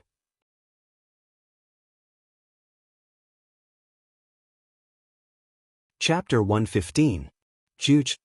In an extremely dark room, Noah pierced a needle connected to a device into his arm and let out a muffled sound. In the center of the device was a culture tank the size of a thumb. The unknown liquid inside was slowly decreasing at a speed visible to the naked eye, and the water level gradually dropped. It flowed into Noah's arm through the test tube on the device, then followed the blood flow to Noah's entire body. Noah's eyes had long turned into an ominous crimson color, and his body seemed to be twitching. Every muscle in his body was slightly pulsating, as if something was growing inside, intending to break through the limits of his skin and take in fresh air. He was rolling back and forth. Ugh! Noah only felt that his body seemed to be burning. He clutched his chest, tensed his body, bent his back, and endured as if he was enduring something. At the same time, he continued to let out muffled groans. It didn't take long for the unknown liquid in the culture tank to be completely consumed. Noah's body seemed to have relaxed as he regained his calmness. Phew! Noah, who took a deep breath, straightened his body and pulled out the needle pierced into his skin. After slightly clenching his fist, he frowned and then sighed. As expected, the strengthening of my body by the protozoa virus has almost reached its limit. Relying on his control of his body and strength, Noah found that the strengthening this time was greatly inferior to before. Compared to the growth strength obtained when he first used the protozoa virus to strengthen his body, the strengthening of Noah's body by the protozoa virus was now more than 10 times weaker. The strengthening of other aspects had also more or less weakened. Only the ability of a certain species factor carried by the protozoa virus would still strengthen Noah's body, but compared to before, this situation was becoming less and less frequent. After all, although there were thousands of species in this world, it did not mean that there was an infinite number of them. After more than a year of strengthening, Noah almost possessed the abilities of most species. The species factor carried by the protozoan virus injected into Noah's body could not avoid overlapping. Under such circumstances, Noah naturally would not obtain the same species factor ability. Therefore, the enhancement of the species factor carried by the protozoan virus decreased. He believed that it would not be long before the protozoan virus of this world would no longer affect Noah's body in the slightest. It would not even have any strengthening effects. Noah clenched his fists and felt the difference between his physical strength and the one he had when he first came to this world. He smiled. However, a year of strengthening is enough. I should be content. Looking up, Noah had the mood of saying goodbye soon. He studied the device in front of him that was used to collect the protozoan virus in the air. He put the test tube connected to the needle back into the device, turned around, and walked out of the room. Guild leader. As soon as Noah walked out of the room and closed the door, a petite figure came to Noah with a tray filled with tea. Thank you for your hard work. Please have some tea. The moment he heard the voice, Noah knew who it was. He said with a bitter expression on his face. Xiaoshi, it's you again? Xiaoshi, who was holding the tray, tilted her head and looked at Noah with her big watery eyes without blinking. Guild leader, you don't want me to come? It's not that I don't want you to come. Noah scratched his cheek. But I don't even know that you come every time. At least, when you enter my house, you should have pressed the doorbell, right? Is that so? Xiaoshi's cute but cold face was not moved by the fact that she had broken into someone's house without permission. Instead, she said as if it was a matter of course. But in that case, I wouldn't be able to help you when you need it. Even if you did, you wouldn't tell me, right? Ever since she joined Fairy Tale, Xiaoshi had been living in this state. She did not mention who she wanted to partner up with and form a police team again. She also did not mention that she wanted to go to school, play games, and live a stable life like the other cursed children. Instead, she would appear coldly by Noah's side from time to time and help when Noah needed help. According to Xiaoshi's own words, she wanted to help Noah. Furthermore, it wasn't just a little bit of help. Instead, he hoped that he could solve Noah's problems and help him greatly. Therefore, during this period of time, Xiaoshi would always find an opportunity to get involved in small matters such as pouring tea and water, or major decisions related to Fairy Tale. And it just so happened that this 10-year-old girl had an IQ as high as 210. She did everything properly, making it impossible for people to find a reason to reject her. Noah was actually very grateful that Xiaoshi helped him deal with a lot of things, making him feel much more relaxed. But if Xiaoshi could get rid of the habit of breaking into Noah's house whenever she felt that she could help, then it would be perfect. But that was not the most important thing. The most important thing was, what kind of help are you getting into my bed every night? Noah could not help but ask this extremely serious question. Now, every night I think that someone is trying to sneak up on me, so I wake up in the middle of the night. The first time, I almost made a move on you. That would cause trouble, right? I didn't know that you were so vigilant. If I wanted to sneak in, at least I wouldn't disturb your rest. Xiaoshi looked like she did not understand and looked at Noah. As for how I can help, it should be easy to guess, right? Sorry, I really can't guess. Noah said without hesitation. What kind of help can you get into my bed? Hearing this, Xiaoshi did not hesitate to answer. Warm the bed. Huh? Noah doubted his ears. What? Warm the bed. Xiaoshi replied with a calm face. Although my body is relatively small, I still have body heat.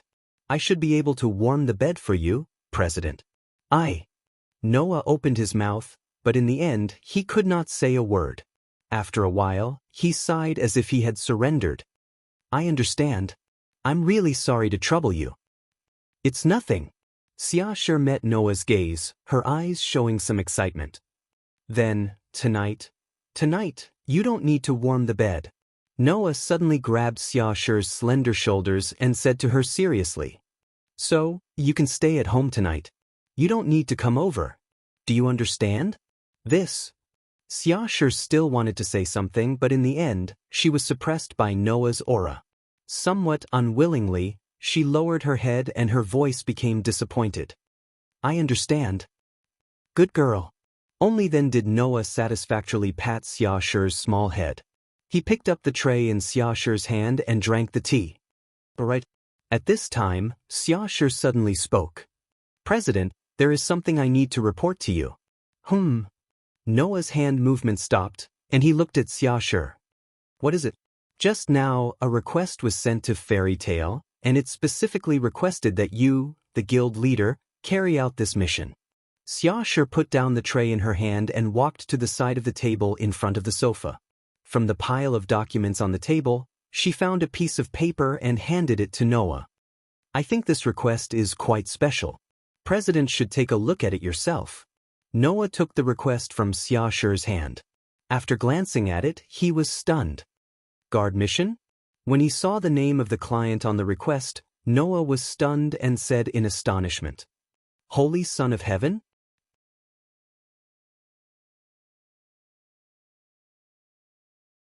Chapter 116. Tokyo District 1, Holy Residence. Under the lead of the guard, Noah walked in the corridor that seemed to be emitting light. He was trying to figure out why Holy Son of Heaven personally issued the commission and asked him to carry it out. Noah admitted that his relationship with Holy Son of Heaven was not good enough to let Holy Son of Heaven specifically pick him out of countless groups of police in the Tokyo area when Holy Son of Heaven needed a guard. It was better to say that because of the relationship between Tentong and Holy Son of Heaven, the relationship between Noah and Holy Son of Heaven may be worse than it seems on the surface. After all, in the several meetings before and after, Noah did not give the other party any face because of his identity as the supreme ruler of the Tokyo area, and the several conversations were basically thorny. In addition, Holy Son of Heaven also wanted to get bullets from Noah to use in the great cause of saving the whole world, but Noah directly rejected him last time. Logically speaking, Holy Son of Heaven's impression of Noah should be very bad. In this way, why did Holy Son of Heaven directly appoint Noah to be the guard when he needed it? Noah had been thinking about this question since he received the commission from Holy Son of Heaven and came to the holy residence, but he had been unable to come up with an answer. If it were someone else, Noah would have just rejected the request and gotten it over with. However, even though Noah did not say a single good word to the Holy Son of Heaven, he did not hate her. In fact, he even had a good impression of her because of the new law on primitive animals that she set up. Therefore, Noah decided to come and take a look for the time being. So, under the lead of the guard, Noah came to a spacious room with simple decorations that looked like someone's suite. Lord Holy Son of Heaven is dealing with affairs. We have already informed other guards to invite Lord Holy Son of Heaven to come here. The guard who led Noah here bowed to Noah and made an inviting gesture. So, please wait here for a while. It's okay. Noah naturally did not lack this patience and nodded to the guard. I will wait here. Thank you for your understanding. A smile appeared on the previously strict and courteous face of the guard. After bowing, he slowly retreated and closed the door behind him. At the scene, Noah was the only one left standing. Looking around the vast room in front of him, Noah found that not only was there a sofa, a small round table, and a tea room, there was even a bookshelf, a dressing table, a piano, and a luxurious double bed that occupied a large area. Originally, Noah thought that this was a reception room, but now, it seemed more like the boudoir of some rich young lady than a reception room. Realizing this, Noah couldn't help but laugh. Could it be that this was the princess's room? While thinking it was impossible, Noah, who was amused by his own thoughts, glanced around the room again. Then, his eyes fixed on the piano in the room. Today, Noah did not bring his magic knight sword. Speaking of which, after coming to this world where the power level was much lower than Noah's original world for more than a year, Noah could not find the opportunity to use the magic knight sword apart from training. Thus, Today, Noah only brought guns and ammunition, leaving the magic night sword at home. He could be considered to be going into battle lightly. Lifting his feet, Noah walked to the piano, stretched out his hand, and lightly brushed the keys on the piano before sitting down. In the past year, in order to be able to perfectly integrate into this world, Noah spent a lot of effort. When he first came to this world, Noah buried himself in books almost every day. Through books after books, he taught himself languages, knowledge, history, and even various unorthodox subjects. For example, architecture, engineering, science, literature, and so on. Noah more or less touched upon them, trying to understand everything in this world as quickly as possible. Of course, this included music. Closing his eyes, Noah flipped through a piano score in his mind and recalled the way to play the piano. After a while, he stretched out his hand and put his fingers on the piano. Ding! Following the extremely clear sound of a note, the atmosphere of the scene not only completely changed, but also filled with a dreamy atmosphere. Following this, a very beautiful melody echoed in the vast room. From simple notes, it gradually merged into a smooth sound of the piano. The pleasant sound of the piano continued to resound, accompanied by Noah's fingers lightly tapping on the piano keys, turning into echoes like flowing water, and also turned into ripples that continuously lingered in the air. Noah's eyes were tightly closed. In his mind, in his heart, he could not help but think of that noisy guild. That was the hope in Noah's heart. That was the place in Noah's heart that belonged to him. That was Noah's final destination. That was the place that Noah missed all the time. Thinking of those active and noisy companions. Thinking of those cute and annoying family members. Thinking of those nostalgic and charming smiling faces. She recalled the bright and proud tattoos on her body that showed that she belonged to the goblin. Unknowingly, Noah's heart had been filled with thoughts of each and every one of them, which made the piano music also brought along a feeling that could not be ignored and was extremely straightforward, which could tug at people's heartstrings. Until a long time, clap, clap, clap, clap. The sudden applause awakened Noah, who had closed his eyes tightly, and made Noah come back to his senses. It was not until now that Noah realized that his performance had already ended. And at the door of the room, the Holy Son, who was wearing a white suit as usual, stood there. It was not an exaggeration to say that it could be said that it could be said that it could be said that it could be said that it could be said that it was amazing. A more sincere smile hung on her pretty face than before, and her slender hands, which were wearing white lace gloves, were also clapping rhythmically. I didn't expect President Noah to be able to play the piano and play so beautifully. It's really amazing. As the supreme ruler of the Tokyo area, although the Holy Son was relatively young, but he had seen a lot of big and small scenes. However, even so, the Holy Son of Heaven still used the evaluation of too shocking. It was conceivable that this beautiful girl liked Noah's piano performance very much. This also made Noah smile slightly and stood up. Don't get me wrong, I'm not that good at playing the piano. For the piano, I'm only limited to playing the piano. Just now, I just happen to be in a good state to play the piano better. If it was in the past, being able to smoothly play the whole song would be considered a success. Even so, the fact that President Noah just played a very beautiful song will not change.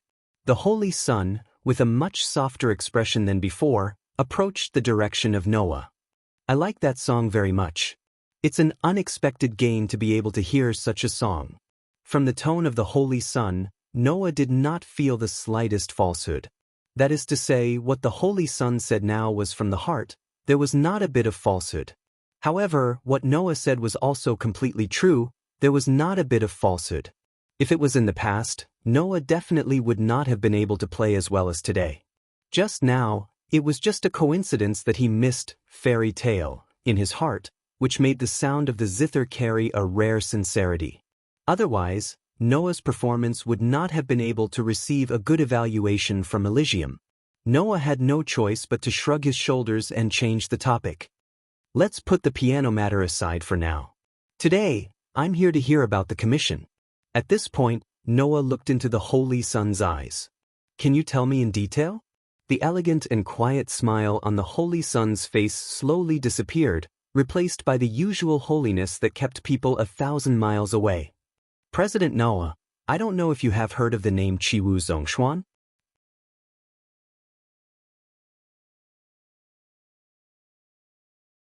Chapter 117.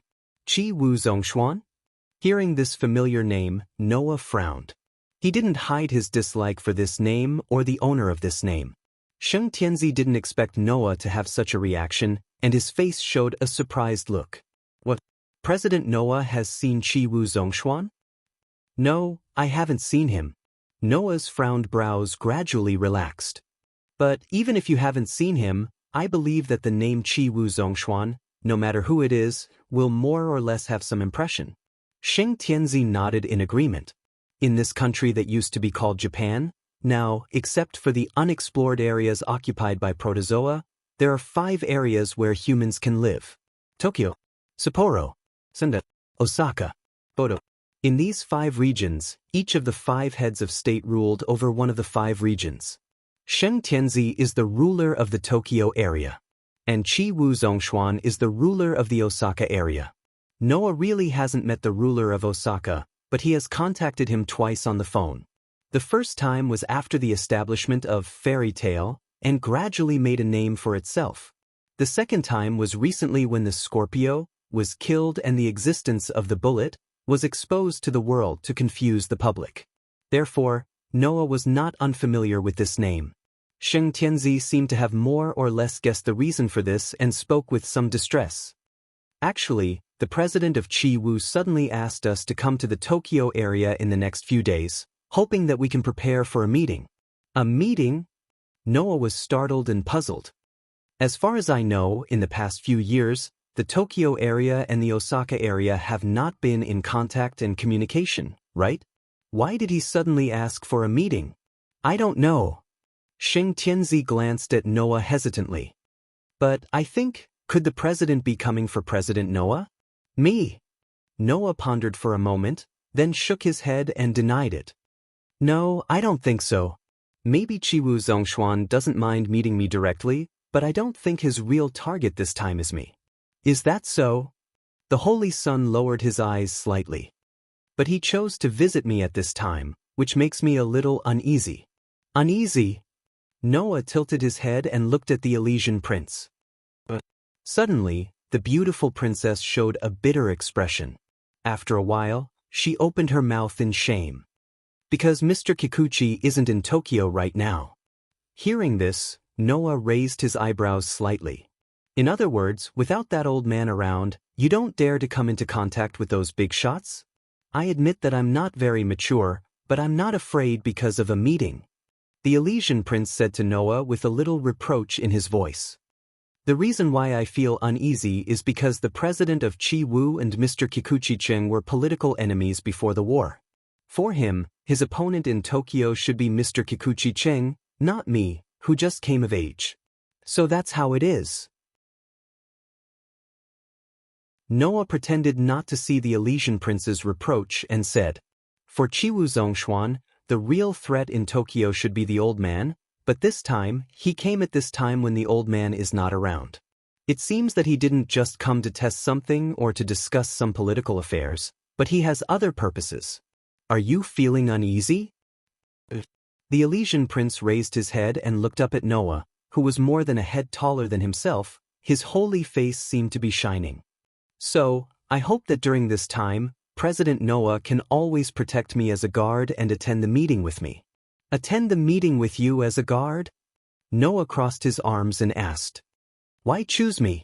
This was also the biggest question in Noah's heart. Excluding other factors, Noah was not a good choice for the duty of a guard. The reason was very simple. Although Noah had obtained a police license for the sake of convenience and could be considered a police officer, he still did not have his own initiator until now. As everyone knew, the initiators had powers that far exceeded that of humans. So, even if he wanted to choose a guard, the Elysian prince should choose those who had a powerful initiator as a partner and a relatively high IP ranking. There was no reason to choose Noah, who didn't have a partner and whose IP ranking had not been promoted because of this.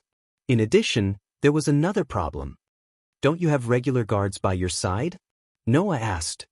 I heard that you have your own guards. I was just about to introduce them to you, the Elysian prince said as he greeted Noah and led him out of the room.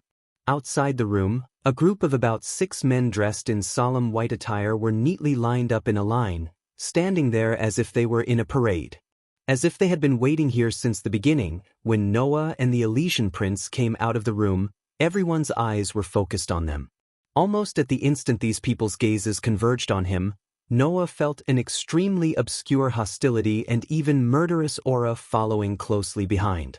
It caused his figure to pause for a moment, and then he recovered his nonchalant appearance. President Noah. The Elysian prince closed the door and nodded to Noah. This is my guard. At the same time, in the middle of the guards, an extremely tall man stepped forward and looked at Noah with a smile. I am Zhuameng, the captain of the Elysian prince's guards. I have heard of you for a long time, President Noah. With that said, the captain of the guards, Zhuaren, extended his hand to Noah with a friendly expression on his face. However, Noah did not even look at Zhuameng's hand. Instead, he raised his head and looked into Zhuameng's eyes. In that pair of eyes that were like a scorpion, filled with aggression and danger, Noah very clearly captured the hidden coldness and malice. At that moment, Noah glanced at Zhuameng, and the corner of his mouth curled up at an angle that seemed to make the temperature of the scene drop a little. He extended his hand and shook Zhuameng's hand. I am Noah. The smile on Zhuameng's face suddenly became wider and wider. He seemed to welcome Noah very much. The Elysian prince, who saw the two getting along well, couldn't help but show a smile. Only Noah could feel that as soon as he shook Zhuameng's hand, a strong grip immediately came from Zhuameng's hand. If it was an ordinary person, even if it was a police officer who didn't lack training, he would have groaned in pain due to being caught off guard by the other party's strong grip. Unfortunately, Noah has been training his physical abilities for many years. In the past year, he has continuously strengthened himself with the protozoan virus countless times. His physical ability has long surpassed that of humans, even far surpassing that of the cursed child. Therefore, Bao Weijuan could only feel that he was not holding a palm, but a piece of incomparably hard steel. Not only did the force he exerted on it not return, but it also bounced back as if there was no force behind it, causing his hand to hurt. Even his expression was slightly distorted. Noticing that something was wrong, the Elysian prince immediately stepped forward and chuckled at Noah. In that case, President Noah, would you be willing to accept this guard mission? In an instant, Noah felt that the hostility and malice from Zhuameng became even more obvious. Looking at the beautiful Elysian prince and then at Zhuameng, an idea arose in Noah's mind. At the same time, he suddenly smiled and gave such an answer. Yes, I'd be happy to.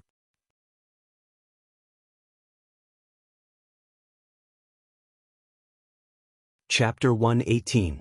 For the next hour, Noah stayed in the holy residence and discussed with Elysium the details of the guard plan, the route, the schedule, the payment, the deadline, and so on.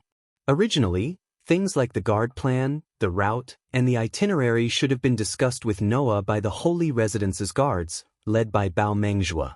There was no need to trouble the Holy Sun about the remuneration. He only needed to discuss it with the Holy Sun's secretary. However, Elysium used the reason that Noah was her personal guard and that she was the one who entrusted Noah with the task. She gave Noah full authority to draft the guard plan and let Elysium personally discuss the payment with Noah. In this regard, Noah did not have any objections. He did not need to discuss the guard plan with the holy residence guards, nor did he need to discuss the payment with some unknown secretary. He only needed to discuss with Elysium, which was quite relaxing. After drafting the guard plan and handing it over to Elysium, Noah walked out of the room under Elysium's gaze. Sigh. Walking in a corridor of the holy residence that led to an unknown place, Noah scratched his cheek and suddenly sighed. Qi Wu Zhongshuan? Thinking back to the 2 times he spoke with Qi Wu Zhongshuan on the phone, Noah could not help but feel lazy. He had an impulse to regret accepting this commission. To be honest, although they had only talked twice, Noah's impression of Qi Wu Zhongshuan was really bad. It was almost comparable to Chrysanthemum Tenzin. It could be said that Qi Wu Zhongshuan was definitely the most typical type of person that Noah hated the most. Therefore, Noah did not want to deal with people like that at all. In addition, Qi Wu Zhongshuan was a political enemy of Chrysanthemum Tenzin for more than 10 years. When he thought that he would have to face someone who was very similar to Chrysanthemum Tenzin in some aspects, Noah could not help but feel a sense of irritation. Sure enough, it's better to reject this commission, right? As soon as he finished speaking, Noah abruptly stopped in his tracks, and a thought-provoking look appeared in his eyes. I also agree with your idea. Then, it was unknown if the man had noticed that Noah had stopped before he appeared. Behind Noah, a hard object was pressed against the back of his head. Noah doll, it's best if you give up on this mission, even if it's for your own sake.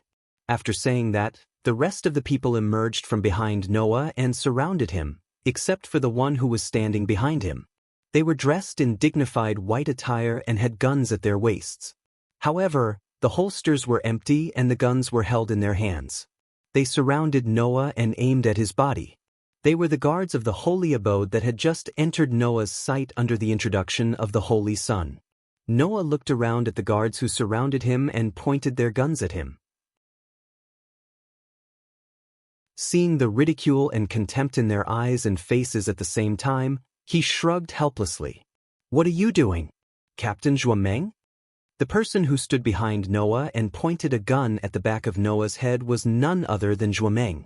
However, in a situation where Noah could not see but could guess, Zhuameng's face, which had been very friendly until now had the same sinister expression as the bully.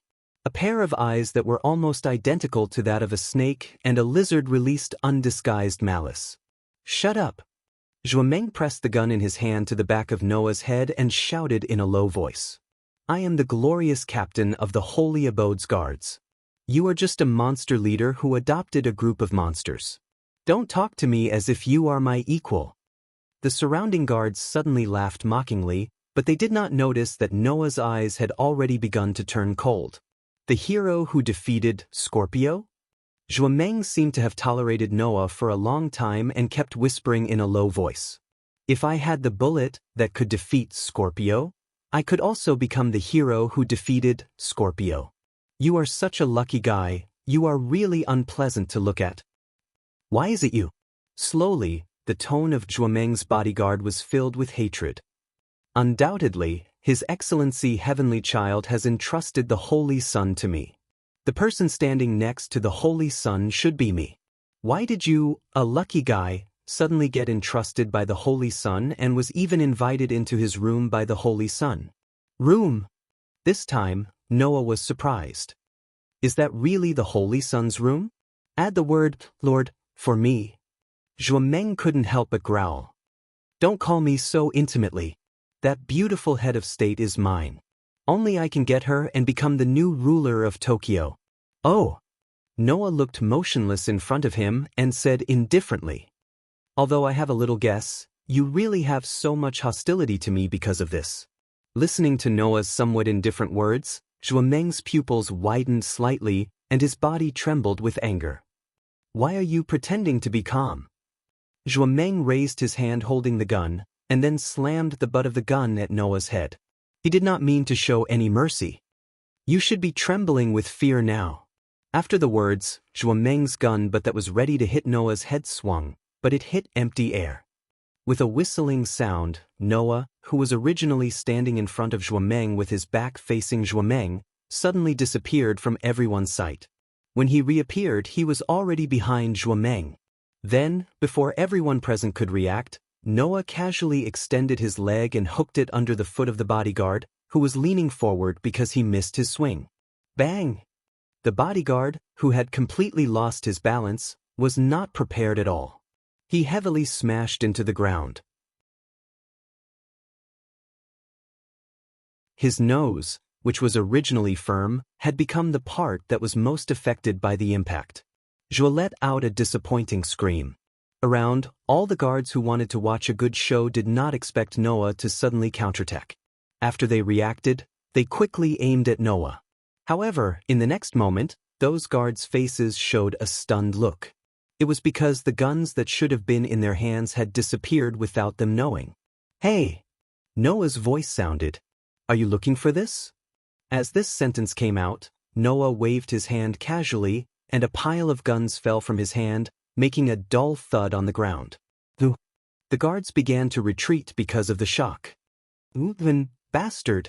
Zhuo who fell to the ground, covered his red nose bridge and roared angrily. Just as he was about to get up, a foot suddenly appeared on his back and slammed down hard. Bang! Goo! Zhuo was once again lying on the ground. The huge force coming from his back squeezed out all the air in his lungs. His chest and back felt as if they had hit a rock, causing him to cry out in pain. Stop! The shocked guards finally remembered that they had to help Zhuo, but before they could rush forward, a sharp gaze swept across their bodies. All the guards were frozen on the spot by conditioned reflex, forgetting to move. Noah sneered, lowered his head, looked at Zhuo, who kept screaming under his feet, and reminded him kindly. The future ruler of the Tokyo area was actually trampled under the feet of a lucky monster leader like me. Should I express my gratitude for your generosity in offering up your back?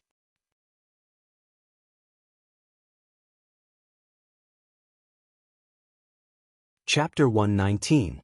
You. Zhuo face turned ferocious. He struggled to get up, but the foot on his back was like a heavy mountain, pressing down on him. Not only was he unable to get up, but even his face had turned purple. Noah gradually exerted force on his foot that was stepping on Zhuo's back. At the same time, he bent down as if Zhuo was a step to step on. He smiled faintly. I thought the first person to aim a gun at me would be the chrysanthemum Tendo. I didn't expect it to be you, a character I've never heard of before. Hearing this, whether it was the bodyguard or the guards of the sacred abode, they all woke up. As the guards of the sacred abode, when they were responsible for protecting the Holy Son of Heaven, they couldn't avoid contact with the chrysanthemum Tendo. It could even be said that they were the subordinates of the chrysanthemum Tendo. Therefore, the guards of the Holy Abode who were present all knew about this. The man in front of them, although only the leader of a civilian organization without any official position or status, was a character that even the chrysanthemum Tendo wanted to deal with. Moreover, he wasn't a character that could be dealt with just because they wanted to. At the thought of this, the bodyguard's eyes finally showed fear. The guards also looked at each other, and some of them shrank back. "You, what do you want to do?" The bodyguard mustered up his courage and shouted, "This is the sacred abode. We are the guards of the Holy Son of Heaven. If you attack us, we can sue you." Noah pretended to be surprised. "But aren't you the future ruler of the Tokyo area? You should directly convict me, right? Why do you need to go through the trouble of suing me?" The bodyguard was speechless for a while, and began to regret in his heart. Of course, what the bodyguard regretted was not that he provoked Noah. Even in such a situation, the bodyguard still hated Noah to the bone. The bodyguard regretted that he didn't directly cripple Noah's hands and feet at the beginning and then talk to him. At that time, the position of the one who stepped on and the one who was stepped on would definitely be reversed. Of course, it never occurred to Zhuo that a mere captain of the Holy Abode's guards would not be able to pull off such a sneak attack. He had never thought that even if he were to launch a sneak attack, the success rate would not be guaranteed. Unfortunately, not to mention this world, even the magical world where Noah was originally from didn't have a miraculous item called the medicine of regret. The truth was that Zhuo was currently being trampled under Noah's feet, and there was nothing he could do. At that moment, Zhuo could only say in an extremely aggrieved manner, "What do you want?"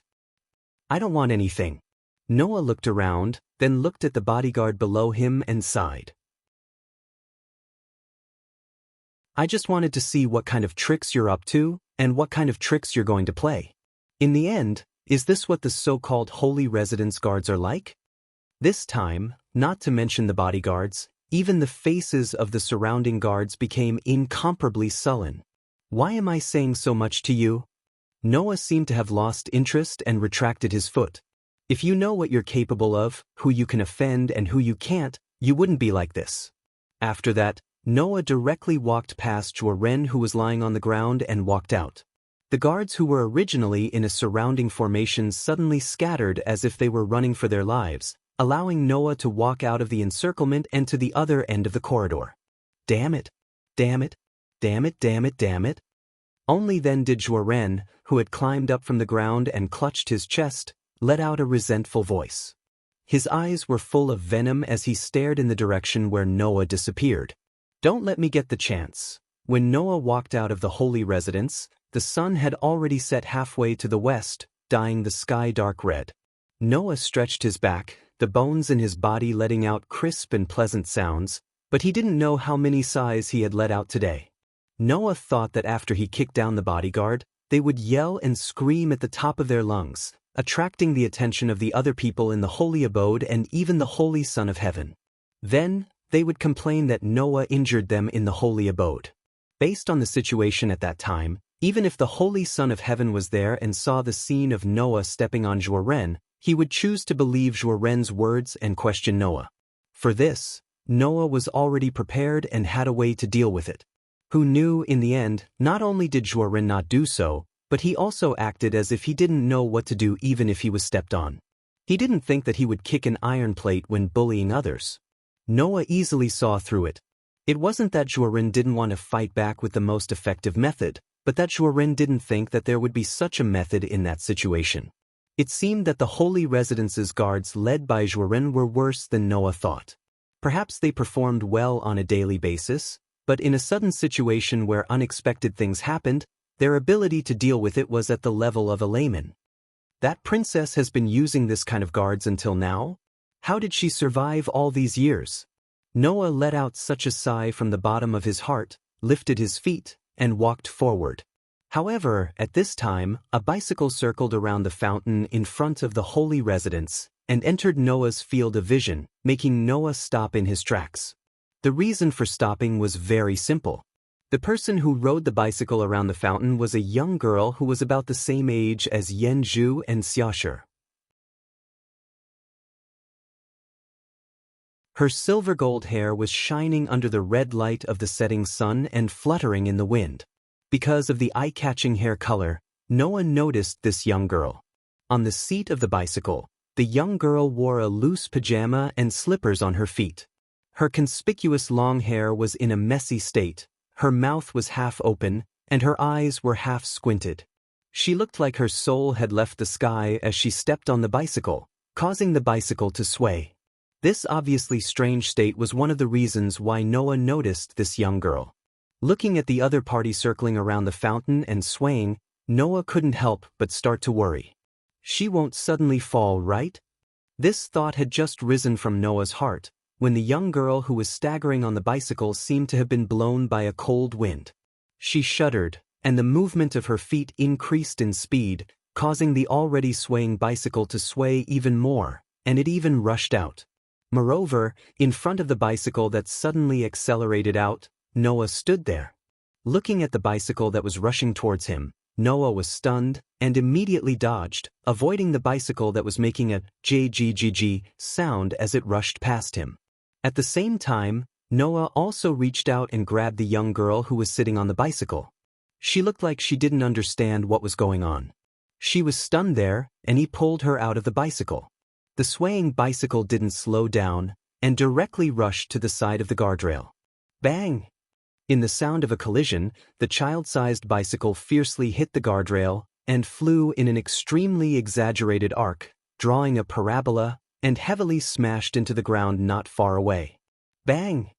Another muffled sound, and the poor bicycle fell apart on the ground, becoming a pile of parts. Looking at this scene, before Noah could say anything, the young girl in Noah's arms blankly opened her mouth. My bicycle? You still care about your bicycle? Noah, who was holding the young girl, didn't hesitate to scold her. If I didn't hold you, you would be like your bicycle, becoming a part of the pile of parts. The young girl was stunned again and looked up blankly at Noah. After a while, she blankly smiled. A hero saving a beauty. Noah was speechless.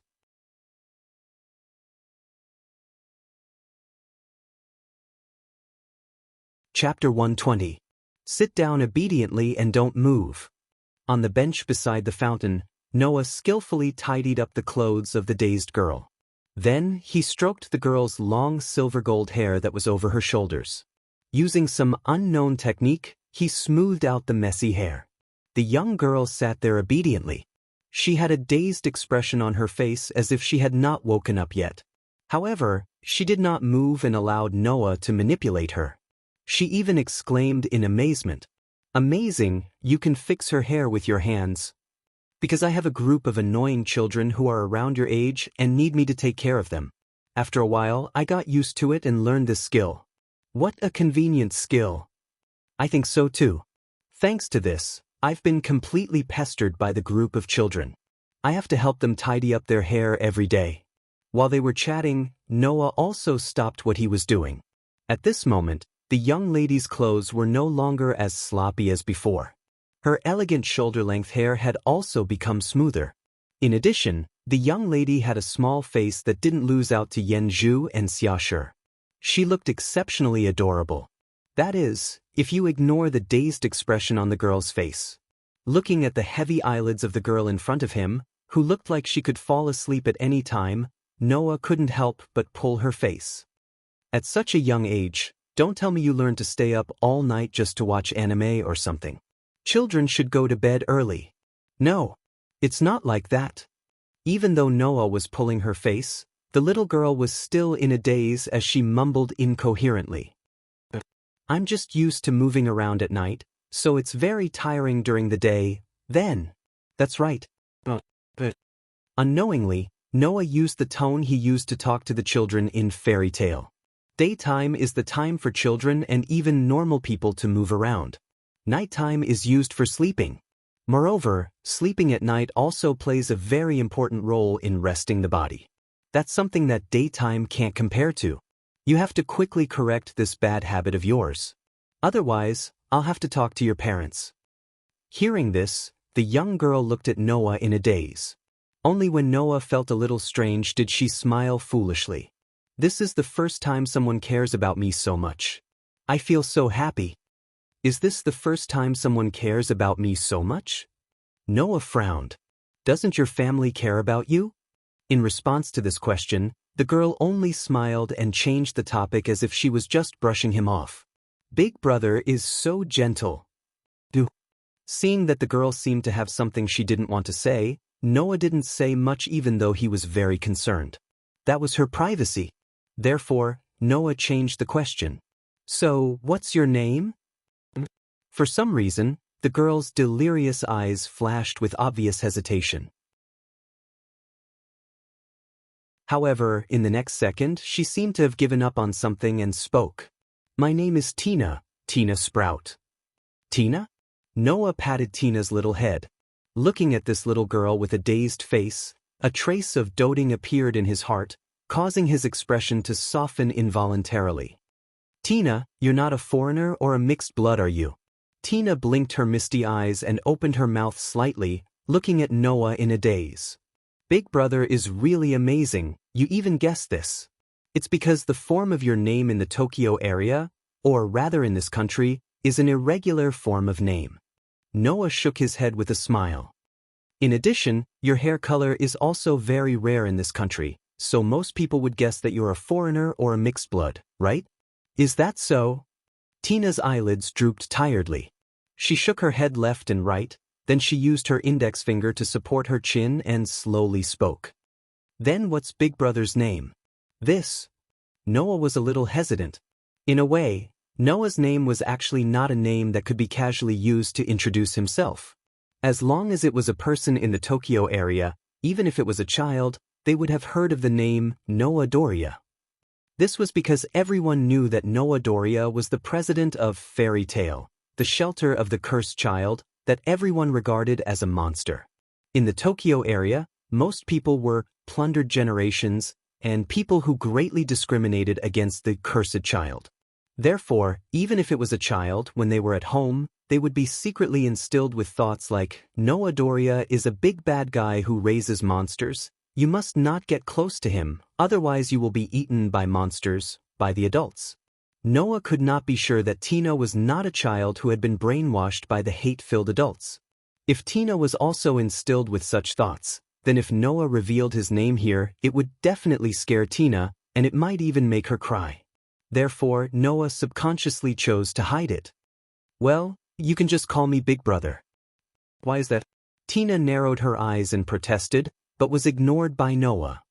All right, Tina. Noah stood up, walked in front of Tina, who was sitting on the bench, and patted her little head. I'm going back now, what about you? Do you need me to send you back? Tina stared blankly at Noah for a long time. After a long time, she squeezed out this sentence. Is Big Brother finally going to abandon me? Abandon? Noah was stunned.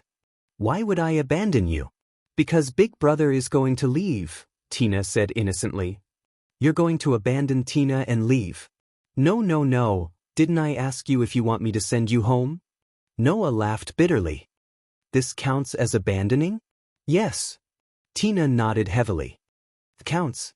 Noah suddenly rolled his eyes. After a moment of distress, he said, Then I'll tell you my phone number, that way no matter where I go, you'll be able to find me, is that okay? Phone number. Tina was stunned. Seeing this, Noah shrugged and told Tina his phone number. Tina repeated Noah's phone number over and over again. After a while, she suddenly turned around and pulled out her phone from her pocket. Just when Noah was surprised that a 10-year-old child would carry a phone with her in his pocket, Noah's phone rang. Tina turned around again and gave Noah a crazy smile.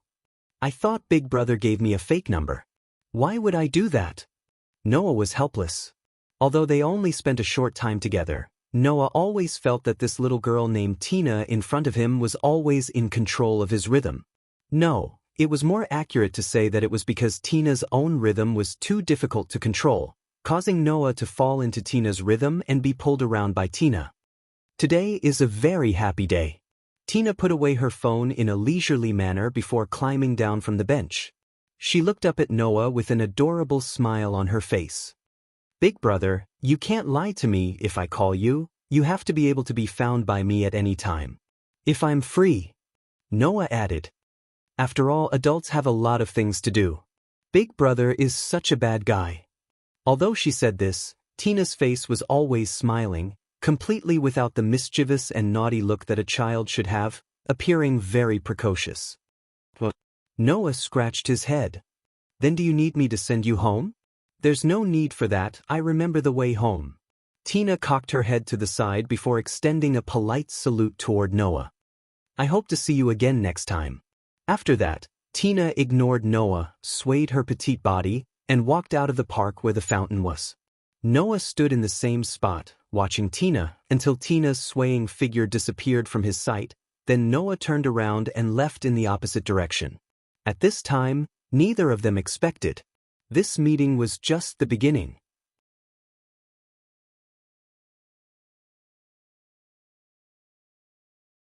Chapter 121.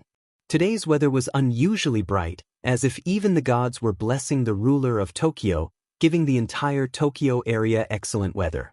Under the blue sky, on a road, a luxurious limousine drove forward at a leisurely pace. There was a car in front, back, left, and right of the limousine, protecting it in the center as it drove forward. In the middle of the limousine, Noah and Shengzi sat opposite each other. Shengzi sat in a very upright position on the car seat that was softer than a sofa and more comfortable than a bed. His holy face looked straight ahead, which was Noah. Noah didn't seem to notice that Shengzi had been observing him. He seemed to be sitting there casually, but his eyes were cast out of the window from time to time, sweeping the surroundings from time to time. It was very obscure. Shengzi, who clearly saw Noah's behavior, knew that Noah was not looking at the scenery, but was vigilant of the surroundings to prevent any accidents. This made Shengzi slightly surprised. It's really surprising. Noah looked at the Elysian child in confusion. What do you mean? As far as I know, President Noah has always been focused on the operation of Fairy Tale. Although he has obtained a police license, he has almost never carried out a police task, and he doesn't even have a partner. Shengzi exclaimed. But looking at you now, you don't seem to be very unfamiliar with guard tasks, right? Noah was slightly relieved, and he couldn't help but feel a burst of laughter in his heart. Indeed, for more than a year in the Tokyo area, Noah had basically put his heart and soul into the establishment of Fairy Tale. As for the work of a police officer, he had not carried out many tasks. Logically speaking, he should have no experience in escort tasks. It was completely normal for Shengzi to have such an accident. Unfortunately, no matter how smart Shengzi was, he couldn't have guessed that Noah didn't do guard tasks in this world, but in the other world, because of his work, he had already completed many guard-related commissions in Fairy Tale. Therefore, not only was Noah not unfamiliar with guard missions, but he was also very familiar with them. Of course, the sage son of heaven didn't know about this. However, Noah did not know whether to laugh or cry at the holy son of heaven's words. Since you know that I've never carried out any police mission and don't even have a partner, you still dare to hire me as a guard and put your life in my hands. What do you want me to say? Hearing this, Xing Tianzi smiled calmly. I just feel that guild leader Noah should be trustworthy. Am I trustworthy? This time, Noah didn't know whether to laugh or cry. If I remember correctly, we have met less than 5 times so far, right? It has nothing to do with the number of times we've met. The Holy Son of Heaven didn't explain further. He gave Noah an unfathomable smile and said, If you really can't figure it out, guild leader Noah, then just treat it as me being willful. It's the first time I've seen someone willful putting their life in danger. Should I say, as expected of the princess? Noah rolled his eyes. I really hope that when you talk to Chiwu Zhongshuan later, you can be willful and not be led by the nose by him. Regarding Chiwu Zhongshuan, I also have something to ask guild leader Noah. Sheng Tianzi was silent for a while and said, What kind of person is Chiwu Zhongshuan? Hearing this, Noah paused for a moment. Have you never met Chiwu Zhongshuan before? Yes. Sheng Tianzi nodded seriously. When it comes to Chiwu Zhongshuan, both guild leader Noah and Mr. Zhu Zicheng have a face full of displeasure, so I'm very curious, what kind of person is this person? After being asked this question, Noah rubbed his forehead as if he was having a headache. After organizing his words, he replied, Let me tell you this, Chiwu Zhongshuan has called me twice. The first time was after Fairy Tale was established and became famous, and the second time was after the news of killing Scorpio's bullet was exposed. Noah looked into Xing Tianzi's eyes. And do you know why Chiwu Zhongshuan chose to call me at these 2 times? Xing Tianzi frowned and then shook his head. In this regard, Noah smiled fearlessly. In the first call, Chiwu Zhongshuan wanted me to train all the cursed children, in Fairy Tale, into soldiers or even men of sacrifice. He wanted them to work for him under his banner. Xing Tianzi's face changed instantly. Noah acted as if he didn't see Xing Tianzi's change in expression and continued. And the second time, Chiwu Zhongshuan asked me to provide him with all the information related to the bullet, and even provide him with the bullet. For this, he was willing to pay any price. This. Sheng Tianzi immediately smelled the unusual information from Noah's words. Do you understand? Noah sighed aloud. Chiwu Zhongshuan wants all of the cursed children, in Fairy Tale to become his soldiers and men of sacrifice. He also wants to obtain bullets, at all costs. His goal is definitely not as simple as dealing with primitive animals. This person's ambition is very terrifying, and he is like the celestial chrysanthemum prime minister. In order to achieve his goal, he will use all means. That's why I hate him. I hate him very much. Speaking of this, Noah solemnly said to Xing Tianzi, No matter what, this person is definitely not a good person. Take it as a piece of advice. Listen to me, if you want to communicate with him, you have to be careful. I understand. Sheng Tianzi clenched his lace-gloved hand and nodded solemnly. Thank you very much for your advice, President Noah. Please don't leave my side. Don't worry. Noah's pair of deep eyes flashed with a bright light. At least, with me here, you don't have to worry about your own safety. Looking at Noah's pair of deep dark eyes and listening to Noah's unwavering words, Xing Tianzi clenched the hand on his chest. In that position, A heart was beating at a much faster rate than before. The meeting place with Qiwu Zhongshuan was in a super tall hotel with more than 86 floors.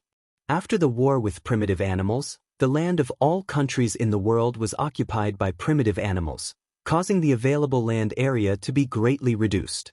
Under such circumstances, it was necessary to build extremely tall buildings in an area to accommodate a large number of people.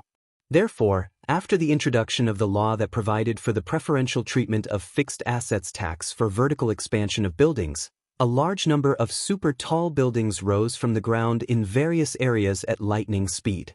Even in the Tokyo area, buildings comparable to the height of mountains were already everywhere. And the hotel in front of them was said to be on par with the embassies of various regions. It was often used as a secret base by important officials. In here, perhaps, one could meet a famous official in 1 or 2 rooms. Moreover, they might be discussing some things that others were not allowed to know. That was not necessarily the case. Sheng Tianzi and Qiwu Zhongshuan's meeting place was on the top floor. It was not so much a room in the hotel, but rather a private observatory specially set up on the top floor of a high-rise building. Noah and Sheng Tianzi, who walked out of the elevator, saw the man almost immediately. The man in a suit stood up from the sofa and looked back, exuding a wild aura. "Nice to meet you, Mr. Sheng Tianzi." As he said this, the ambitious man named Qiwu Zhongshuan slowly revealed a dangerous smile that made people's hearts palpitate. It was like a lion with its mouth wide open, ready to swallow people at any time. This made Sheng Tianzi realize the visitor was not friendly.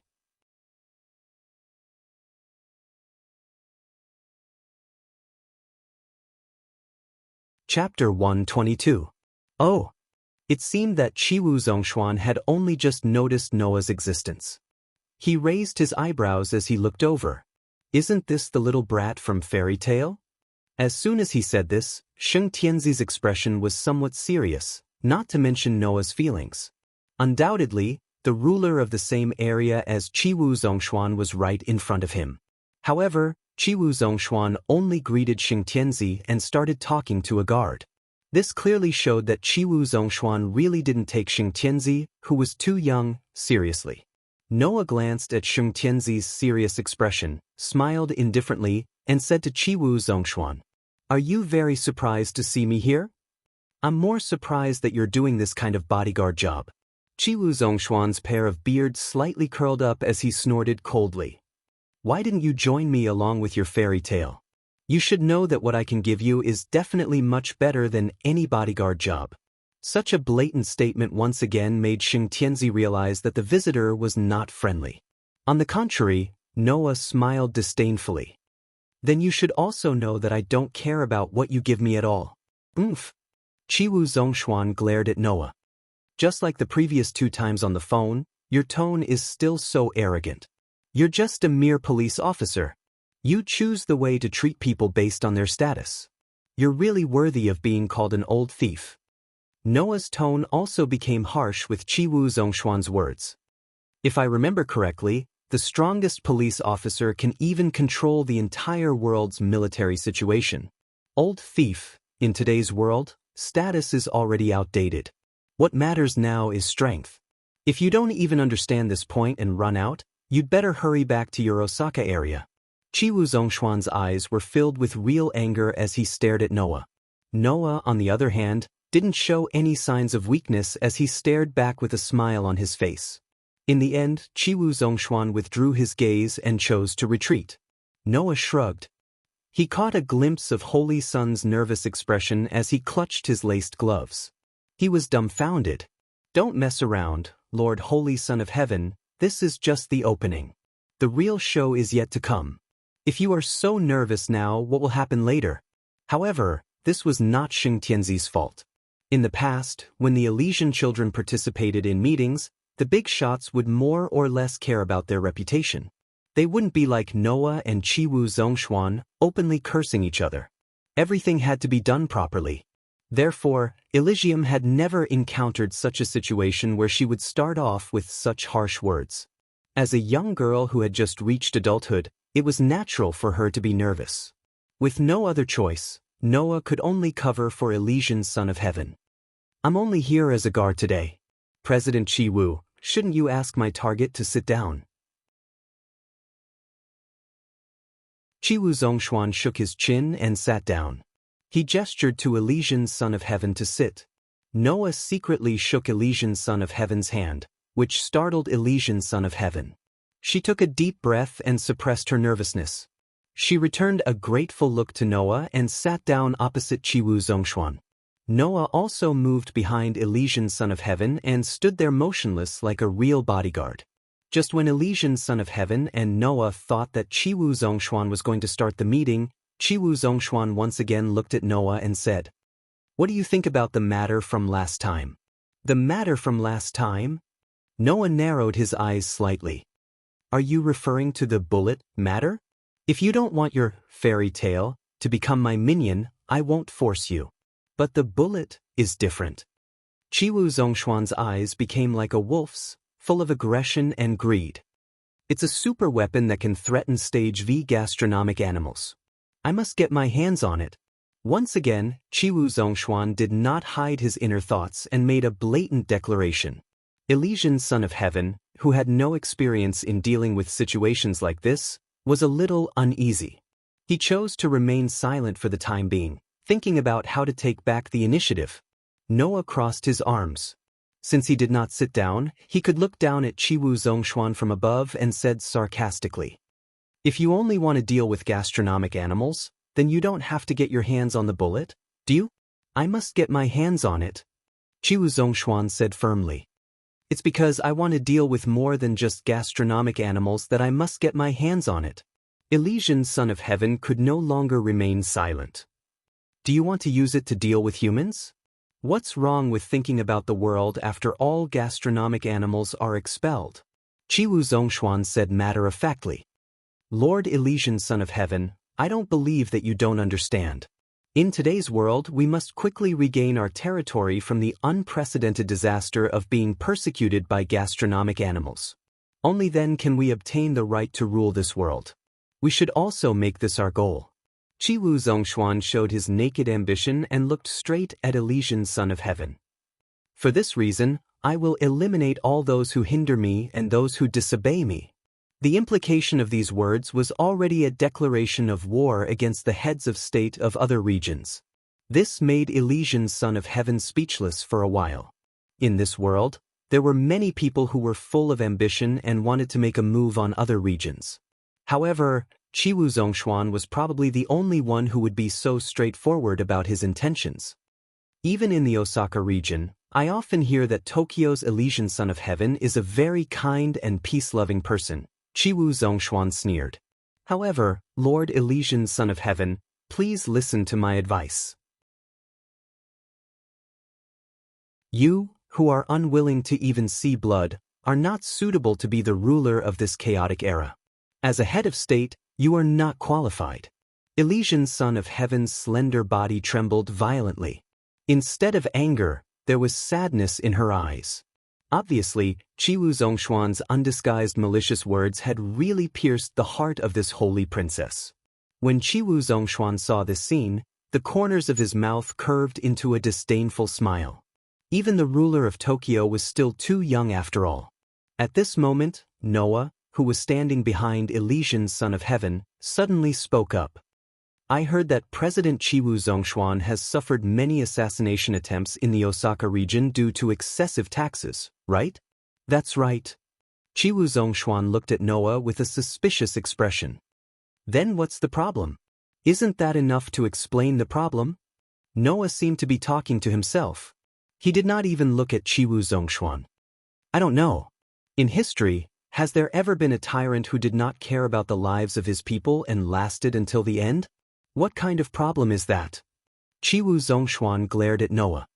"The entire Osaka region is mine. I am also the one who is supporting the entire Osaka region.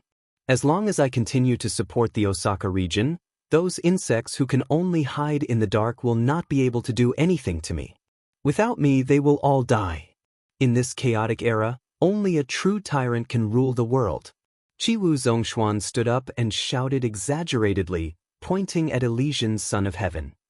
"And you, Elysian's Son of Heaven, Too much gentleness and kindness will only harm you. You will not be the tyrant of this chaotic world. There is no doubt about that. Elysian's son of heaven wanted to say something, but Noah pressed on his shoulder. Then Noah said indifferently, "You are right. This kind-hearted princess is not suitable to be the ruler of this chaotic era." Elysian's son of heaven stared blankly at Noah, as if he could not believe that he would say such a thing. Chiwu Zhongshuan revealed a victorious smile. However, his smile froze when he heard Noah's next sentence. Then what about the era of peace?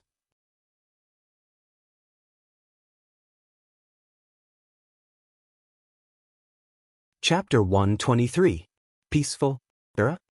The Holy Son of Heaven and Chiwu Zhongshuan were stunned. As a ruler, those who are unqualified are not the Holy Son of Heaven. Noah raised his eyes and looked at Chiwu Zhongshuan. The real unqualified ruler seems to be you, President Chiwu. Don't tell me you're trying to say that a ruler who knows how to conform to the will of the people is a truly qualified ruler? Chiwu Zhongshuan laughed disapprovingly. In the end, you're just a policeman. In this chaotic era, what can a guy who blindly conforms to the will of the people achieve? Didn't I tell you that if a chaotic era doesn't work, what about a peaceful era? Noah curled his lips and smiled. President Chiwu, you've just said that there's nothing wrong with thinking about the future of the world after all the protogut animals are banished. However, you're only thinking about how to become the ruler of the new era.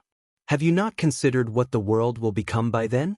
Chiwu Zhongshuan stared at Noah without saying a word. You're right. The country that can take back its territory from the protogut animals the fastest is likely to be the overlord of the world after the protogut animals are expelled. However, when that time comes, without the protogut animals as an enemy, humans will usher in a peaceful era. Noah sneered. In the near future, the world will once again return to human rule, and the era of peace will descend. The citizens who have been oppressed by you and overtaxed by you will begin to recall that the world's rulers once had to comply with the will of the people. The people should also have their own rights. So, please tell me, Noah said somewhat uninterestedly.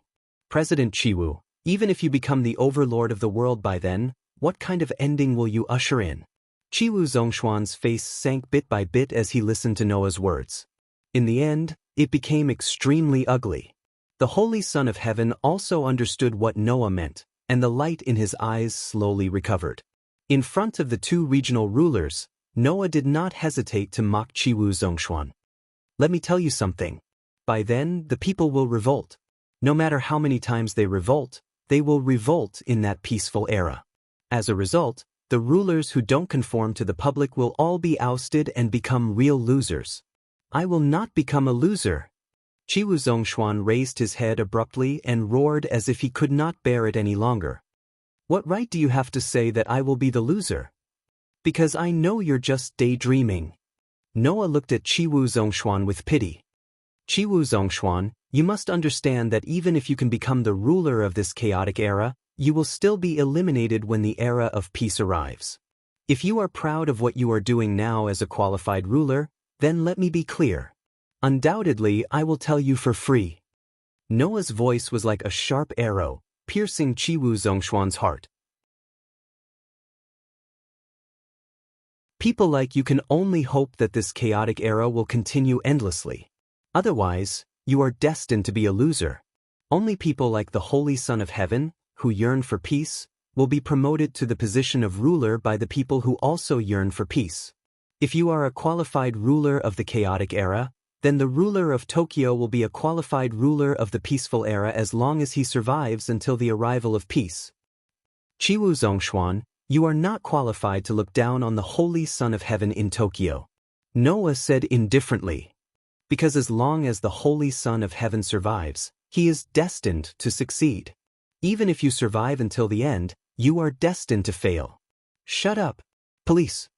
Chiwu Zhongshuan's eyes were red. He reached into the inner pocket of his suit and felt for a very small pistol. Kacha, however, as soon as Chiwu Zhongshuan put his hand into the inner pocket of his suit, a gun suddenly appeared in front of him. The black muzzle directly met Chiwu Zhongshuan's eyes at a very close distance. causing Chiwu Zhongshuan's movements to freeze. President Noah, the Holy Son of Heaven, finally realized what had happened. He stood up abruptly and grabbed Noah's hand. However, Noah was completely indifferent. He raised his own gun and aimed at Chiwu Zhongshuan in front of him. His eyes and expression were extremely calm. This made Chiwu Zhongshuan calm down. He let go of his hand that was in the inner pocket of his suit and looked at Noah contemptuously. Even if you're from the Tokyo region, you're pointing a gun at me. Unless the Tokyo region protects you at the cost of causing a war between the two regions, I can sentence you to death. As he said this, Chiwu Zhongshuan looked at Noah with more and more contempt. Do you understand? President Noah. The Holy Son of Heaven was also a little anxious. He held Noah's hand and kept gesturing for him to put down the gun. Unfortunately, Noah was still indifferent. He even curled the corners of his mouth, as if he was laughing. You still don't understand, Chiwu Zhongshuan. I really didn't expect you to have such a narrow view of the big picture. Does the Tendo Chrysanthemum Prime Minister really think that you are difficult to deal with? What did you say? Chiwu Zhongshuan's expression became ugly again. Say it again. I'll say it a few hundred times, but it's still the same. Chiwu Zhongshuan, you are really stupid to the extreme. Do you believe that if I kill you here now, the Osaka region won't have time to go to war with Tokyo? Noah said with a sigh. As a dictator, it's easy to provoke enemies. Chiwu Zhongshuan, there must be many people in the Osaka region who don't get along with you, but who are also ambitious, who have been eyeing your position, right? Chiwu Zhongshuan's expression changed instantly. If you die here, the result will be that in order to compete for the position you left behind, the people eyeing your position in the Osaka region will begin to attract their own supporters. Among them, the most effective way is to expose what you have done in the past, arouse the indignation of those who have been oppressed by you in the past, and increase their popularity. This time, it was Noah's turn to look at him with contempt. At that time, not only will I not cause a war between the two regions, but I will also be molded by those people as a hero who got rid of evil for the people. Do you understand? Bastard. Chiwu Zhongshuan's expression became distorted as if he had been stabbed in a sore spot. From the moment you embarked on the path of a dictator, you were destined to fail. Noah looked directly at Chiwu Zhongshuan. I can already imagine what kind of infamy you will leave in the history books in the future. Can you imagine? Mr. Ruler of the Osaka region. Bastard? Bastard? Chiwu Zhongshuan's body began to tremble. His gaze was fixed on Noah as if he wanted to poke two holes in his body. He was obviously extremely angry. President Noah. Elysian's Son of Heaven finally spoke in a tough voice. I should start the meeting with President Chiwu. Noah took a deep look at Chiwu Zhongshuan and smiled. He put away his spear and stood behind Elysian's Son of Heaven. Sage Tianzi quietly folded his hands in front of his suit, as if nothing had happened. He looked at Chiwu Zhongshuan calmly. President Chiwu, can we get to the point? Chiwu Zhongshuan knew that Sage Tianzi was giving him a way out. He took a few deep breaths, forced himself to calm down, and said expressionlessly, I'm sorry, President Sage Tianzi. I'm not feeling well today. Can we postpone the meeting for another day? I understand. Sage Tianzi nodded, not surprised at all. I look forward to the next conversation with you. Chiwu Zhongshuan stared coldly at Noah for a long time, then said this. I will not fail. After saying this, Chiwu Zhongshuan turned around and walked out without looking back. Sage Tianzi looked at Chiwu Zhongshuan's back until he disappeared from the scene. Noah looked in the direction that Chiwu Zhongshuan left with a thoughtful look in his eyes.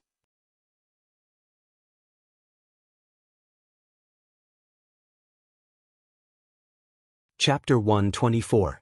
Night. On the limousine back to the holy residence, Elysian's Son of Heaven, who was sitting opposite Noah, kept his hands crossed and placed on his knees elegantly. He looked out of the window with a melancholy expression. Seeing Elysian's Son of Heaven like this, Noah sighed. Are you still thinking about Chiwu Zhongshuan? Elysian's Son of Heaven slowly withdrew his gaze from the window and looked at Noah, shaking his head. I was just thinking about what kind of method I should use to get along with that person. Get along with Chiwu Zhongshuan? Noah looked at Elysian son of heaven, then laughed and waved his hand.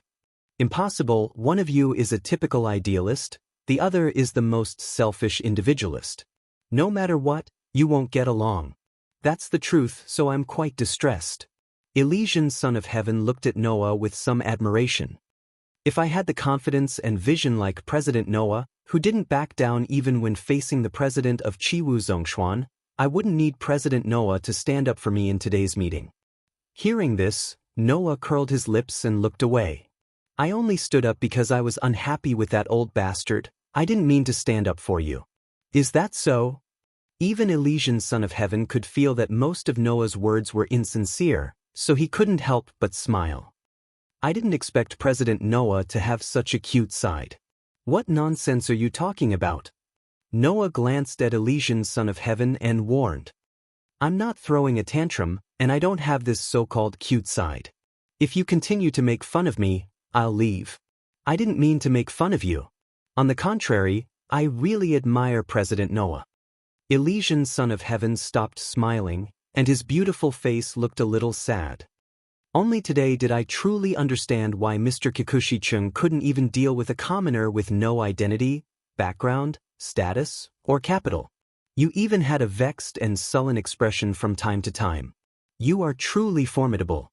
Elysian son of heaven looked at Noah with a little sadness. I even think that if Tokyo was ruled by President Noah, it would be more prosperous than it is now. Stop joking. Noah frowned. Don't tell me that you've really lost your confidence because of that old man who only knows how to dream? I'm just telling the truth. Elysian son of heaven's tone started to become inexplicably anxious. It can be seen from today's incident with the president of Chiwu. President Noah, you are a very talented person. Not only did you have the ability to operate fairy tale under the obstruction of Mr. Kikuchi-chung, but you also forced the president of Chiwu to a point where he almost had no way out. In addition, you have a far-reaching view and a long-term view of the overall situation. If you can help me, the Tokyo area will definitely be more prosperous than it is now. I can imagine what kind of new scene Tokyo will be with your help.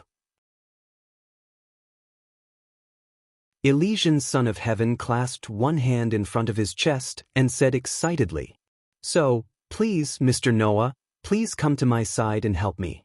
Help me govern the Tokyo area. As soon as his voice fell, the entire limousine was filled with an extremely oppressive silence. Noah's expression had already returned to the most common calmness after guessing Elysian son of heaven's intention. He quietly looked at Elysian son of heaven without speaking. But it was this expression that made Elysian son of heaven understand Noah's thoughts. Why? Elysian son of heaven's voice was full of depression. Why are you unwilling to agree to my request? The reason is very simple. Noah raised his hand, supported his chin, and looked out of the window. I still haven't found a reason to protect Tokyo, to protect those who are only left with hatred and can even treat a group of children cruelly. Elysian son of heaven suddenly opened his mouth slightly, but in the end he couldn't say anything. He closed his eyes and lowered his head. Elysian son of heaven knew that in fact, the way to change Noah's mind was simple, but also difficult. It was more difficult than Chiwu Zhongshuan wanting to rule the world. Noah's fundamental purpose was to allow the cursed children to live like ordinary children. They would not be discriminated against, and they would be able to live a happy life. So, as long as Elysian son of heaven could do this, he believed that at that time, Noah would definitely not mind borrowing Elysian son of heaven's power. Unfortunately, this method was very easy to say, but to put it into practice, was it possible to achieve it? Perhaps, in the distant future, when the plundered generation that lost their loved ones to the primitive animals all died, the situation of the cursed children would become much better. However, as long as the primitive animals virus remained in the cursed children, and there was a possibility that the primitive animals could turn into monsters at any time, the cursed children would not be accepted by others. Because no one would want to get close to a person who could turn into a monster at any time. Even if there was no hatred, people would still have feelings for the cursed children. That was fear. Elysian son of heaven, who understood this, could only be silent. He didn't turn to Noah again, and his eyes revealed an extremely complicated struggle. Tap, tap, tap. Without knowing when, water droplets suddenly fell from the sky and hit the car window, causing a burst of soft and loud sound. It gradually drizzled outside, blurring the scenery outside the car window. Inside the car, the atmosphere between Noah and Elysian Son of Heaven had changed from the initial relaxed tranquility to a complete oppressive silence, and the night rain became irritating. And at that moment, Noah heard a voice all of a sudden. Buzz, buzz, buzz, buzz. It was the sound of insects flapping and rubbing their wings. Aware of this strange sound, Noah's eyes slowly turned cold, and he reached out his hand to Elysian Son of Heaven, who was silent. Give me your hand. The sudden request made Elysian Son of Heaven directly stunned. Noah didn't even look at Elysian Son of Heaven, and he directly looked out of the car window, and the sense of existence around him became stronger. Elysian Son of Heaven, who reacted from Noah's actions, found something wrong, and his heart was also in his mouth. Elysian Son of Heaven silently put his lace-gloved hand on Noah's outstretched hand. Noah immediately held Elysian Son of Heaven's hand, but he didn't move and looked out of the car. Outside the car window, in the dark night, there were many tall buildings. Other than a few aviation guidance lights emitting red light around the buildings, there was nothing out of the ordinary. At least, that was how Elysian Son of Heaven saw it. However, not only did Noah have abilities that were far superior to humans in all aspects, but he also had extraordinary senses that others didn't have. Therefore, Noah could feel. At the same time that the sound of insects flapping and rubbing wings was heard, the surrounding air flow also changed. Immediately, within the range of Noah's senses, a very familiar feeling rose. It was a feeling that was definitely not unfamiliar to Noah. The feeling when the cursed child released the virus in his body and released the power. Then, in the distance, near the top of a tall building, a flash of light suddenly appeared. Almost at the same time, Noah's body tensed up, and he pulled Elysian Son of Heaven into his arms. Bang! The next moment, the car window next to Elysian Son of Heaven's position suddenly exploded without warning. Screech! The car's sharp brakes suddenly sounded, and the body of the car suddenly slid sideways, like a spinning top, crazily spinning. Ah! Elysian Son of Heaven let out a cry, but he also understood what had happened. Sniper! The car? No, Elysian Son of Heaven himself, was sniped.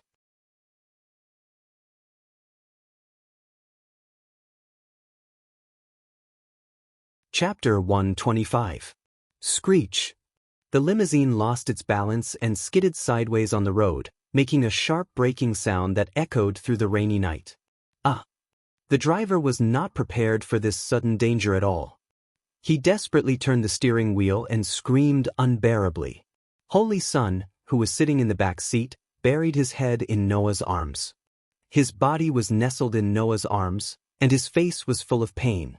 He closed his eyes and groaned bitterly. In the entire limousine, Noah was the only one who maintained his balance and calmness even as the limousine slid sideways. He hugged Elysian Son and reached out his hand through the gap leading to the front seat to grab the driver's collar. Then, Noah spun around and kicked the top of the limousine with all his might. Bang! In the muffled sound, the roof of the limousine exploded from the inside out, creating a huge hole. Whoosh! In the next second, a figure jumped out of the limousine and shot out from the hole in the roof of the limousine. Bang! In an instant, the expensive limousine crashed into a hard wall in front of him without slowing down, smashing the front of the limousine into pieces. Dong! Then, the entire limousine exploded and turned into black iron in a hot flame. It was calcined at an extremely high temperature. Screech! At this moment, the cars that had been protecting the limousine all braked and stopped. Bodyguard Ren and the other Holy Son of Heaven guards rushed out of the cars, shouting meaninglessly as they rushed over. At the same time, Noah, who was holding Holy Son in one hand and the unconscious driver's collar in the other, landed steadily on the ground. His body was already wet from the rain. Looking up, Noah looked at the distant roof of the tall building where the red light had just flashed. Combined with the sniper attack here, it was not difficult to guess that the red light that flashed on the roof was the muzzle flame of the sniper rifle. In other words, the assassin who attacked Holy Sun was on the roof of the building. Just as this thought rose in Noah's mind, the red light flashed again on the roof of the building. Gotcha! Almost at the same time, Noah pulled out his gun and closed his eyes.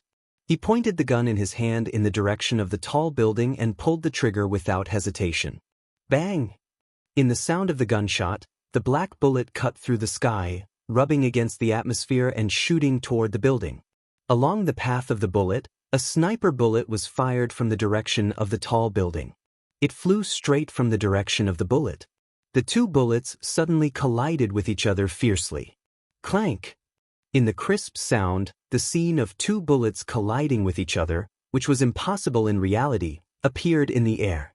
The two bullets that collided with each other rebounded in different directions. This is a lie, right? On the top of a distant building, the girl holding an anti-tank sniper rifle clearly saw this scene through the scope. The dark red eyes of the cursed child, which was a typical phenomenon of releasing the power in the body, showed a strong shock. The building where the girl was at was more than a kilometer away from her target. To be able to snipe a target from a kilometer away, and with such accuracy, the girl's sniping ability was simply unbelievably strong. It was also because of this that the girl was highly valued by her instigator. Originally, the girl thought that she was the only person in the world who could do this. But now, the scene that appeared in front of the girl's eyes completely shattered this thought in her mind. Moreover, compared to her, the opponent's ability was obviously better. Not only did she also snipe from a kilometer away, but she also accurately neutralized the girl's sniper attack by canceling it out. This could no longer be described as 100% accuracy, but a real, godly skill. Bang! Just when the girl fell into a brief moment of shock, with the species factor of the protozoan virus in her body, the girl, who especially enhanced her vision and hearing, heard an extremely soft sound that was absolutely impossible for ordinary humans to hear. That was the sound of a gunshot. The girl's dark red pupils suddenly shrank, and a fatal sense of crisis surged in her heart, causing the girl to turn her head away without hesitation. The second bullet that came from the other side directly cut through the air, accurately hitting the scope of the sniper rifle that the young girl's eyes were still fixed on a second ago. Bang! The sniper rifle's scope in the girl's hand was directly penetrated by the bullet and exploded into a pile of fragments. Bang! Not only that, after the bullet that was terrifying enough to match the anti-tank sniper rifle in the girl's hand exploded the scope, the force carried by the bullet directly shook the sniper rifle in the girl's hand away. Ah! The girl let out a small cry of pain. The sniper rifle in her hand was shaken away, and she was also flipped over by the impact of the force. She rolled a few times from the top of the tall building before coming to a stop. The girl quickly got up from the ground. Ignoring her trembling hands from the shock, she picked up the sniper rifle not far away and rushed into the entrance of the tall building's roof as if she was escaping, and rushed into the stairs. Bang, bang, bang, bang. In that instant, 4 bullets with the power of the anti-tank sniper rifle pierced through the air in a sharp sonic boom, and landed heavily on the 4 positions of the path that the girl took when she rushed into the stairs, exploding 4 holes on it. If the young girl hadn't rushed to the staircase at the first moment, then the 4 bullets would have landed on the young girl's petite body. Ha! At the top of the stairs, the girl holding the anti-tank sniper rifle leaned against the wall, gasping for air. Her back was already wet from the tension and crisis just now. Her crimson pupils were still filled with lingering fear, and the hand holding the anti-tank sniper rifle was still trembling. The girl looked outside the roof and saw the broken scope and the 4 holes on the ground. Her hand holding the rifle tightened. What a terrifying person. On the other side, Noah, who was holding a gun and using his excellent sensing ability to detect the position of the sniper on the roof of the tall building, fired all 6 bullets in his gun and stopped shooting. Slowly opening his eyes, Noah looked at the tall building, and his dark eyes narrowed slightly. That scent, if I'm not wrong, it must be the cursed child. Because the distance was too far, even with Noah's excellent sensing ability, he could not accurately identify the sniper's scent in the chaotic city. However, the feeling of power overflowing from the release of the protozoan virus in his body was indeed the aura of the cursed child. The sniper was a cursed child, Lord Elysium. Not far away, the group of people finally came to Noah's side. Elysium seemed to have not recovered from the panic. Her delicate body was trembling, and she tightly grasped Noah's clothes. Her face was a little pale. Noah patted Elysium's back, pressed on Elysium's slender and smooth shoulder, and gently pushed her into his arms. "It's okay now, don't be afraid." But Elysium reacted and gently nodded a few times, but her movements were very weak. Obviously, because of the series of crises just now, Elysium was a little exhausted. Noah Dole. Seeing the unusually weak Elysium in Noah's arms at this moment, Elysium's eyes widened slightly, and he was somewhat agitated. "Hurry up and let go of Lord Elysium." Noah didn't even look at Elysium. He felt Elysium's trembling body in his arms, and he kept patting her back, waiting for her to calm down. Elysium's roar of jealousy was still ringing, and it didn't calm down for a long time.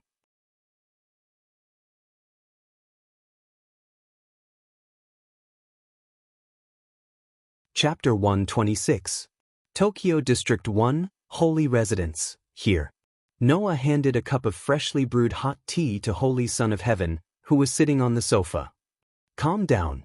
The Holy Son of Heaven seemed to feel embarrassed for being so scared, but he still reached out his hand and took the hot tea that Noah brewed. "Thank you, but I've calmed down. Thank you for worrying." With that said, Holy Son of Heaven's performance did indeed return to the sacred and inviolable appearance of the past, which made Noah feel a little relieved. Sitting down on the sofa opposite Holy Son of Heaven, Noah folded his arms, and after a moment of silence, he asked, "Is this the first time you encountered an assassination?" Holy Son of Heaven first nodded, then thought for a moment and shook her head. "I haven't been in office for long. Although it's not that I haven't encountered unexpected situations in the past, it's the first time I was directly attacked." "Is that so?" Noah felt slightly relieved. Even if she was the ruler of the Tokyo area, Holy Son of Heaven was only a 16-year-old girl. It was natural for her to be afraid of being assassinated by unknown people. Seeing that Holy Son of Heaven could calm down so quickly and return to her original state, Noah was somewhat impressed by this girl's temperament. However, he still had to say what needed to be said. "Although it's a bit inappropriate to say this directly in front of you, now is not the time to care about that kind of thing." Noah pointed at his arm with his finger, as if he had given up on something, and sighed. "I have to say, Lord Holy Son of Heaven, your guards are all useless." Holding the cup full of hot tea, Holy Son of Heaven was in a state of speechlessness. Let's not talk about why our route back to the holy residence was exposed and why the snipers were ambushed there. Let's talk about the process of the ambush. Their performance was a bit incompetent. Noah made such a comment without holding back. They couldn't rush to the side of the target in the first time, couldn't organize effective countermeasures in the first time, couldn't arrange a retreat in the first time, and couldn't calm down in the first time. They looked like a panicked layman. "Lord Holy Son of Heaven, I'm really curious how you can live until now." Sage Son of Heaven lowered his head and listened quietly. When Noah stopped, he smiled bitterly. In the peaceful era of the past, the task of protecting the safety of VIPs was usually the job of the police. Now, although I have a guard team, it is still an immature organization that has been in operation for less than 10 years. Naturally, it is impossible for me to be that familiar with it. What the Holy Son of Heaven meant was that as a group of guards, they were still lacking in experience in protecting Zhuoren and the others. This was mainly because in the past, as the Holy Son's bodyguards, they only existed as a wall to block the media. They didn't really have the opportunity to face assassinations and other dangers. As a result, this unbearable situation of the guards was created. Unfortunately, that was not enough to explain the problem. Putting aside the lack of experience, not only did they not reflect on the sniper incident after the incident, they even kept pushing the blame to each other. "What's going on?" Noah was getting a little impatient. Lord Holy Son of Heaven, you are not an idiot.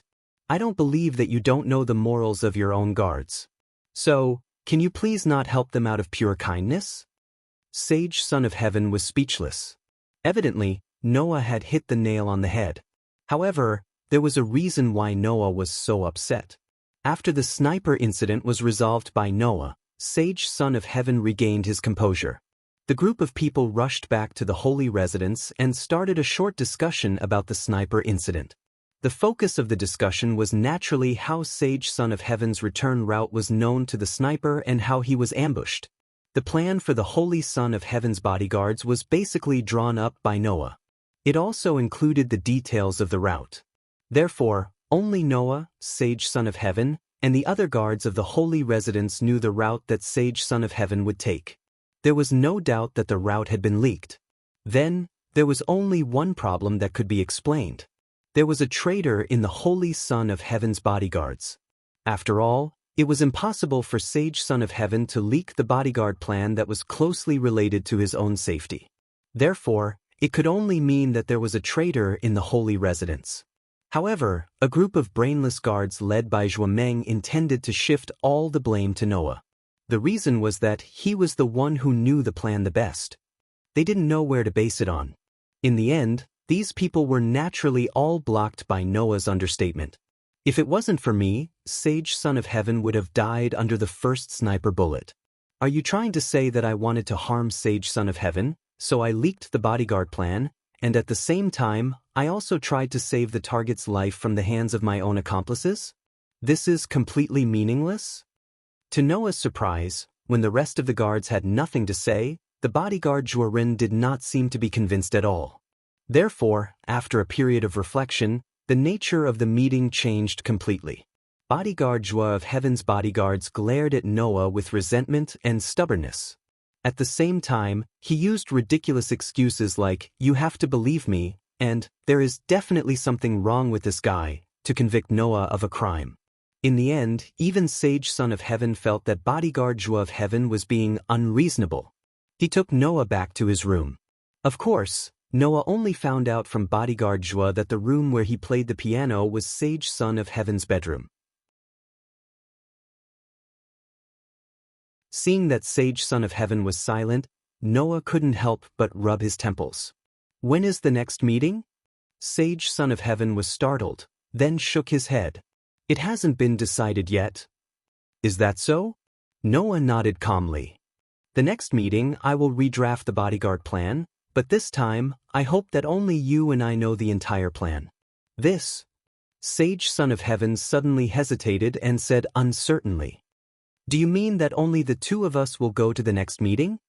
If he couldn't reveal the bodyguard plan to the others, it meant that he couldn't bring anyone else to the next meeting. Otherwise, the bodyguard plan would still be leaked. "What's wrong?" Noah looked straight at Sage Son of Heaven. "Is there a problem?"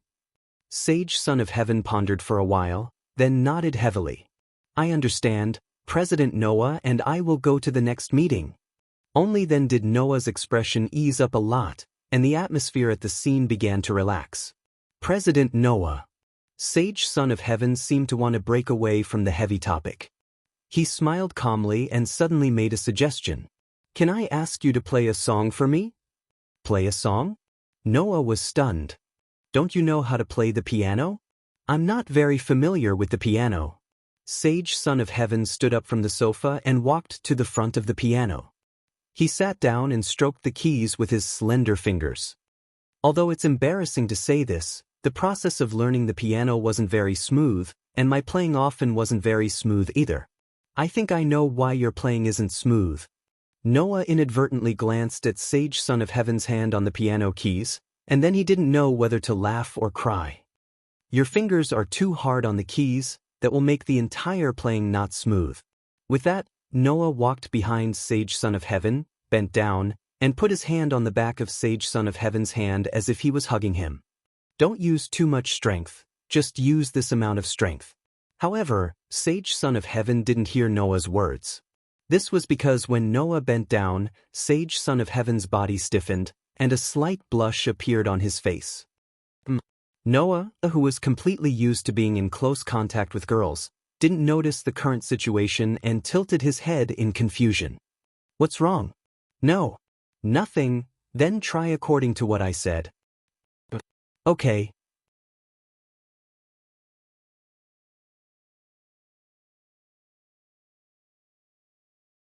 Chapter 127. President. Xiaoshi walked into Noah's room with a pile of documents in his hands. Noah, who was sitting in front of his desk and drafting the security plan for the second meeting, looked up with a slightly helpless expression. Xiaoshi, you didn't knock or ring the doorbell. Why did you just walk into my house? This is a small matter, you don't have to worry about it. Xiaoshi said lightly and ignored Noah. This is a small matter? He muttered, then walked in front of Noah and put the documents in his hands on the desk. President, during the Holy Sun sniper incident, the analysis of the sniper bullet taken from the scene is out. Hearing this, Noah gathered his spirit and flipped through the documents Xiaoshi brought.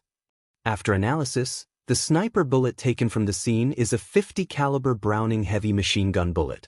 According to the president's description, the distance between the sniper's hiding spot and the Holy Sun's location is 991 meters. Seeing Noah flip through the analysis report, Xiaoshi also used his unique cold tone to summarize the main points of the analysis report. But when it came to the sniper's distance, Xiaoshi had a rare hesitation. However, President, are you sure that the sniper was really sniping from that tall building? Noah, who heard Xiaoshi's hesitation, looked up from the analysis report in his hands and looked at Xiaoshi. Is there a problem? No, there's no problem, but I'm very surprised. Xiaoshi shook his head and explained. President, do you know how high a sniper's requirements for the external environment and the sniper himself are when sniping? Noah recalled what he learned from the books and nodded. When a sniper is sniping, there are many factors that can affect the sniper's accuracy. For example, when a sniper bullet was traveling, the temperature, humidity, angle, and air pressure of the surrounding environment, as well as the arc of the bullet's trajectory, would all affect the final hit rate. If the sniper is sniped from a high place, the high-pressure wind will affect the sniper's vision, body, and even the bullet's trajectory. In addition, the sniper's heart is also beating, the sniper needs to breathe, and the muscle tissue may relax or tighten at any time, which causes the sniper's hand to shake and so on. The final conclusion is that the farther the sniper is, the more difficult it is to snipe. For example, if a sniper's sniping ability is assumed that every 100 meters the sniper's distance increases, the difficulty of hitting the target doubles. After 500 meters, every 100 meters the sniper's distance increases the difficulty of hitting the target exponentially. Therefore, after reaching a distance of 1 kilometer, if a sniper wanted to hit his target once, it could be said that he had a godly skill. 2 hits required luck. As for 3 hits, it was definitely because the sniper was blessed by the gods. According to the president's description, the sniper who assassinated Elysian Son of Heaven's first sniper hit is obviously 100%. Without the president, Elysian Son of Heaven would definitely be dead. Although the second sniper was neutralized by the president, without the president's intervention, Elysian Son of Heaven would still be hit. Xiaoshi tilted her head, and a puzzled expression appeared on her cute face. To be able to snipe from a distance of 991 meters with a 100% hit rate, President, is this sniper really an ordinary person? Noah did not answer Xiaoshi's question, but after thinking for a while, he asked. Then, if the opponent is the cursed child, can it explain why the sniper's sniping ability is so strong? Personally, I think that this will make the truth even more confusing. Xiaoshi opened her cute big eyes and looked straight at Noah. At the very least, I've never heard of any species that can increase a sniper's accuracy to 100%. That's true. Noah smiled bitterly, closed his eyes, pointed to his forehead with his finger, and suddenly said, Is there any news from Qiwu Zhongshuan? Qiwu Zhongshuan? Xiaoshi almost immediately understood the meaning of Noah's words, which made her blink her beautiful big eyes. President, do you suspect that the sniper was sent by Qiwu Zhongshuan? Not suspect but sure. Noah curled his lips. After all, that old thief has already declared to Elysian Son of Heaven that he wants to rule the world and occupy all the territory of this country. Although Xiaoshi did not know the specific situation, she could roughly guess what was going on, so she immediately asked very obediently, "Do you want to monitor Qiwu Zhongshuan?" "No need."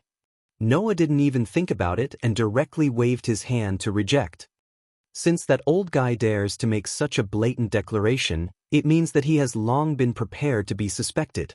Even if we find someone to monitor him, we definitely won't be able to find out anything. Then, President. Xiaoshi raised her small face and her eyes met Noah's eyes. "What are you going to do?" "What should I do?" Noah raised his hand and supported his chin.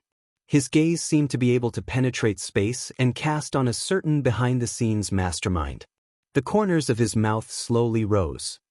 "Although the real target is not me, since we already know that it was the old thief who did it, then, if we don't give him a little reward, he really thinks that he can continue to dream." Xiaoshi's face was suddenly full of confusion, but seeing that Noah seemed to have some ideas, she didn't continue to ask and helped Noah organize the documents on the desk. At this time, a pleasant ringtone came from Noah's phone on the desk. Noah picked up the phone without looking back, but when he saw the name displayed on the caller ID, a look of surprise appeared on his face. "President?" Xiaoshi pulled on Noah's sleeve. "What's wrong?" "Nothing." Noah patted Xiaoshi's head and then picked up the phone. The next moment, a listless, very soft voice sounded from the other end of the phone. "Is it Big Brother?" The people in Fairy Tale all called Noah the president. Except for the people in Fairy Tale, the rest of the people would basically just call Noah by his name, at most adding a prefix or a pet name like emoji. The only one who would call Noah Big Brother was a girl he recently met. "Tina?" Noah called out in a probing manner. "It's me, Big Brother." Tina's soft voice had a little joy. "Great, Big Brother answered my call. I thought Big Brother would directly hang up or pretend not to know me." "Why would I do that?" Noah more or less felt a little powerless. "Hey, Big Brother." Tina seemed to ignore Noah's question and said such a sentence. "Next, I'm going to go shopping. And then, I'm a person. And then, I'm still a child. A child who can't resist even if some adults with special hobbies do bad things to him. A child who can't see the green light at any time, run across the road, and be run over by heavy iron vehicles." Okay." Noah weakly interrupted Tina's overly euphemistic words. "You just want me to take you shopping, right?" "I didn't say that." Tina replied. "But if Big Brother must do this, I have no choice but to comply. After all, I'm just a child." "I understand." Noah sighed out loud. "Tell me the meeting place." On the other end of the phone, Tina suddenly let out a satisfied hum, making Noah feel helpless, but also couldn't help but have a doting feeling. Therefore, Noah didn't see it. On the side, Xiaoshi's wise big eyes flashed with an inexplicable light.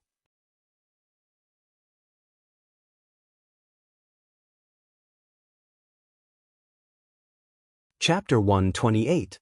On the bustling street, Noah looked at a little girl who was happily humming a tune and walking in front of him. He couldn't help but smile bitterly as he looked at the little girl who was happily humming a tune and the other little girl who was walking beside her with a calm expression. "Yanzhu, Xiaoshi, what are you two doing here?" Hee. Yanzhu held Xiaoshi's hand and walked in front of him in large strides while calling out in high spirits. "I'm here to play. Isn't this good?" Xiaoshi was like a little adult, looking straight ahead. "It's rare that the president is free before the second meeting of the Son of Heaven, and you want to go shopping. Can't you bring us along?" "It's not that you can't." Noah lowered his shoulders. "It's just that I'm not alone. There will be another person coming with me later. Then introduce her to us." Xiaoshi said with a, "It's not a problem." "Didn't the president say that even we have the right to make friends?" "That's true." Noah's mouth twitched. "But I feel that it's not appropriate to use this sentence at this time. President, don't be awkward." Yanzhu twirled around in a lively manner. She was obviously in a good mood. "It's more fun with more people. I won't mind." I'm not worried about whether you'll mind or not. Noah sighed softly. I'm worried that they'll mind. Now that we're here, are you going to chase us away? Xiaoshi glanced at Noah and said, We're children. You really did hear the contents of the phone call? Noah had no choice but to instruct him. Since you're here, remember, don't call me president. Don't expose our true identities. Got it. Only then did Xiaoshi show an obedient expression, but that was only because he had achieved his goal. We'll be careful. But Yanzhu tilted her head, looking like a squirrel gnawing on a chestnut. It was very cute. If we don't call you president, then what should we call you? Well, Noah scratched his head. I don't have any special requirements. Just order whatever you want. Hearing this, Yanzhu and Xiaoshi's eyes lit up. Lord Husband. This was how Yanzhu addressed him. Rejected. Noah didn't even hesitate for a second and retorted. Master. This was what Xiaoshi had decided on. Do you want me to be treated as a scumbag? Noah almost knocked Xiaoshi on the head. Darling. This was the second time Yanzhu decided to address her. What's the difference between this and the first one? Noah raised his voice involuntarily. Dad. This was the second time Xiaoshi decided to call him that. You're determined to make me be treated as a scum, aren't you? Noah's legs went soft and he almost fell to the ground. Why can't you call me something more normal?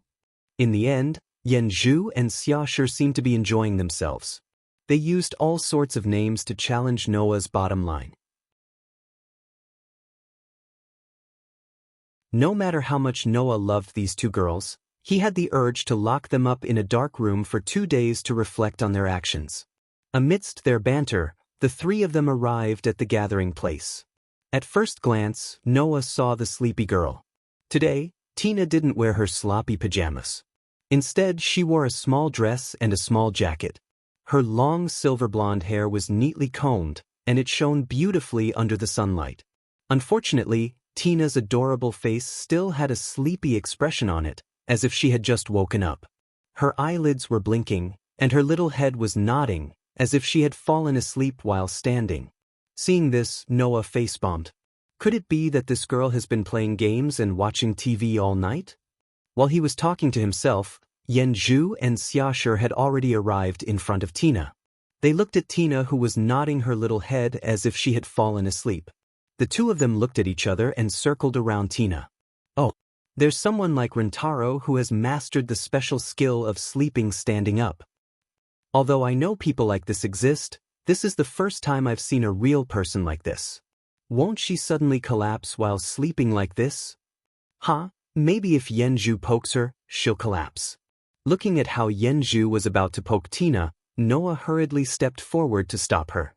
I say, it's very rude of you to treat someone you've just met. As if she only reacted to Noah's voice, the sleepy Tina slowly raised her head and rubbed her sleepy eyes. When she confirmed that it was Noah, a sleepy smile appeared on her face. Good morning, brother. The weather today is really good. It makes me feel especially energetic. Liar. Noah, Yanzhu, and Xiaoshi all replied at the same time without any hesitation. Only then did Tina notice Yanzhu and Xiaoshi. She stared blankly at the two of them. After a while, she was confused. Did brother kidnap 2 children on the way here? No matter how you think about it, you shouldn't have thought of this possibility first. What is your brain made of? Noah complained. Besides, I don't have the ability to kidnap children, do I? As soon as he said this, Yanzhu and Xiaoshi immediately looked at Noah strangely. You don't know how to kidnap children? Then what about the piles of children in Fairy Tale? Let alone Yanzhu and Xiaoshi, if Mira and Lisana were here, they would definitely say something. After all, Mira and Lisana were kidnapped by Noah when they were young and entered Fairy Tale. All in all, Noah patted Yanzhu and Xiaoshi's little heads and pushed them forward a step. You two, introduce yourselves. I'm called Lan Yuan Yanzhu. Yanzhu was the first to raise her hand. Then, she suddenly turned around and hugged Noah. I'm his fiancé. Noah staggered and couldn't stand still. However, this wasn't the end. I'm called Qianshou Xiaoshi. Xiaoshi said with an icy expression. Then he hugged Noah from the other side, forming a symmetrical position with Yanzhu. I'm also his fiancé. Noah looked up at the sky. In a way, he had already given up on explaining. As for Tina, her mouth was slightly agape as she stared blankly at the blissful Yanzhu, the expressionless Xiaoshi, and the speechless Noah. After a long while, a silly smile appeared on her face. Big Brother is really amazing. Is this the only conclusion you've come to? Noah didn't have the strength to retort. I'm just once again convinced of Big Brother's gentleness. Tina still appeared to be in a daze, but the smile on her face didn't seem as fake as it used to be. If you don't have a truly gentle heart, you won't be able to make so many children like Big Brother. That's right, that's right. Yanzhu immediately nodded in agreement. Then, she jumped in front of Tina and put her hands on Tina's shoulders as if she had met a bosom friend. I've decided, thou'll be my friend from now on. Friend? Tina was stunned. It was as if she couldn't believe that someone would say such a thing to her. I'll be rude Tina then. Before Tina could react, Yanzhu patted her flat chest with a haughty expression. Let this concubine take you shopping. Then, Yanzhu grabbed Tina, who couldn't react in time, and ran off into the distance with a giggle. Noah and Xiaoshi were startled and hurriedly chased after them. The four of them disappeared into the crowd together, creating a cacophony of laughter that lasted for a long time.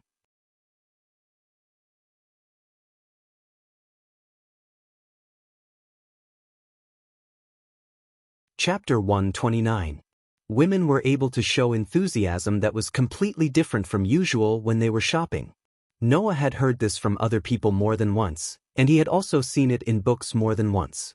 However, it wasn't until today that Noah realized what kind of level the so-called passion that was completely different from usual had reached. 5 hours. For a full 5 hours, with Noah as the leader, Yanzhu, Xiaoshi, and Hina, the 3 10-year-old girls, did not rest for even a second. And in these 5 hours, they went to countless places. Clothing store, jewelry store, supermarket, shopping center, game center. In these places, as long as they saw them while shopping, Yanzhu would happily lead everyone to run, using the most physically exhausting way to play for 5 hours. In the end, the four of them walked through the entire commercial street. This was the incident that allowed Noah to clearly understand the true meaning of women's enthusiasm for shopping is completely different from usual. Originally, even if he went shopping with 3 little girls who were only about 10 years old, with the ability of the 3 little girls, there shouldn't be much that they could buy even if they went through the entire commercial street. Unfortunately, these 3 little girls around the age of 10 were clearly not ordinary little girls. First of all, Yanzhu was an initiator. Ever since she partnered with Rentaro and joined the Tentong Civilian Guard Company, Yanzhu has been receiving an excessive amount of pocket money from the Tentong Civilian Guard Company in the form of employment. Compared to a child, Yanzhu has received an excessive amount of pocket money from the company. Therefore, even if there was no way to squander as much as she wanted, Yanzhu's purchasing power was still enough to buy everything she liked. If the 2 poor bastards, Mugging and Rentaro, saw Yanzhu squandering money like this, they would probably faint from fright. Furthermore, although Xiaoshi currently had no plans to continue using the identity of an initiator to form a police partnership with other people, he basically did not receive any pocket money from the Directorate General who treated the initiator as a tool. However, after joining Fairy Tale, Xiaoshi's net worth had become much richer than the average child. There was no other way. Xiaoshi, who was calm and collected, had sufficient knowledge and wisdom, and had an IQ of over 210, helped Noah too much. If Fairy Tale was described as a large company, and Noah was described as the chairman of this large company, then Xiaoshi was equivalent to a capable secretary who took care of the chairman's daily life. She really helped Noah solve a lot of problems. For such a meritorious person, Noah could not give Xiaoshi a sufficient salary. Therefore, Xiaoshi became a little rich woman who was richer than Yanzhu. As for Hina, Although Noah did not know what Hina's background was, he was fully aware of Hina's big nerves. Speaking of which, someone who looked like she was about to fall asleep and casually threw a pile of expensive clothes into the river, would her nerves not be big? Therefore, Noah sincerely felt that Hina was very likely a rich young lady who escaped from some rich family and did not care about these little things. Maybe that was the case. Just like this, as if he was the bodyguard of 3 rich kids, Noah accompanied Yanju, Xiaoshi, and Hina for almost half a day. Compared to himself, it was a rather interesting and uncomfortable day. Phew. Taking advantage of the time when the girls ran into an underwear store, Noah quietly left and sat on a bench in a small stall opposite the store. He held a bottle of fruit juice that he bought from the stall and took a sip while breathing heavily. Undoubtedly, I did not use much energy. Why do I still feel tired? Just as he said this, a soft and lazy voice came from beside Noah. So Big Brother was hiding in a place like this? Noah was slightly surprised, and after he recognized who it was from the voice, his shoulders slumped. How did you find me so quickly? Hina sat beside Noah without him noticing, and after hearing Noah's words, she used her finger to touch her chin and laughed foolishly. I followed Big Brother's scent to find you. Hee hee. Noah laughed dryly. Do you think I would believe that you have mastered this kind of special skill? That? Hina hesitated for a moment and carefully answered. Because of love? Even you are hesitating about the answer, can you please not say it out loud like it is a matter of course? Noah felt even more tired and raised the bottle of fruit juice in front of Hina and asked, Are you thirsty? Do you want a sip? Have a sip. Hina stared blankly at the bottle of fruit juice that Noah raised in front of her, or more accurately, the bottle of fruit juice. After a while, her cheeks turned red and her eyes sparkled. Indirect kiss? Noah did not clearly hear Hina's mumbling. What did you say? Nothing. Hina smiled inexplicably happily and took the fruit juice from Noah's hand. Thank you, Big Brother. However, just as she took the fruit juice, Hina's hand seemed to have slipped, and the fruit juice in her hand slipped and fell to the ground. Hina just let out a small cry of surprise, and a hand suddenly reached out from the side and caught the fruit juice that fell to the ground. Hina opened her sleepy eyes and slowly looked at Noah, who reached out to catch the fruit juice with a bitter smile on his face and blinked her eyes. Big Brother, this bottle of fruit juice seems to have escaped from my hand. Why didn't you first consider that you didn't hold it properly? Noah was almost defeated by this sleepy girl, and he could only raise the fruit juice and feed it to Hina's mouth. A look of surprise flashed across Tina's face for a split second before a blissful expression appeared on her face. She took a sip of her juice, and just as Noah was about to move the opening of the juice bottle away, she leaned forward on her own accord. More. Looking at Hina, who leaned forward with half her body, closed her eyes, and opened her mouth slightly, like a baby bird begging for food, Noah could not think of a reason to refuse. So, when Noah came back to his senses, the fruit juice in the fruit juice bottle in his hand had already been finished by Hina. Hina, who used her sleeve to casually wipe her mouth, said with a sigh. Today was a very happy day. Hearing the same words that Hina said when they first met, Noah did not know why, but he was very concerned about it. Don't say it like you didn't have a happy day. Noah could not help but say this. You can also be with your friends, right? Friends? Hina was silent, and then she shook her head. I don't have any friends. What are you talking about? Noah frowned and then relaxed. Didn't Yanju and Xiaoshi say that they want to be your friends? Yanju and Xiaoshi?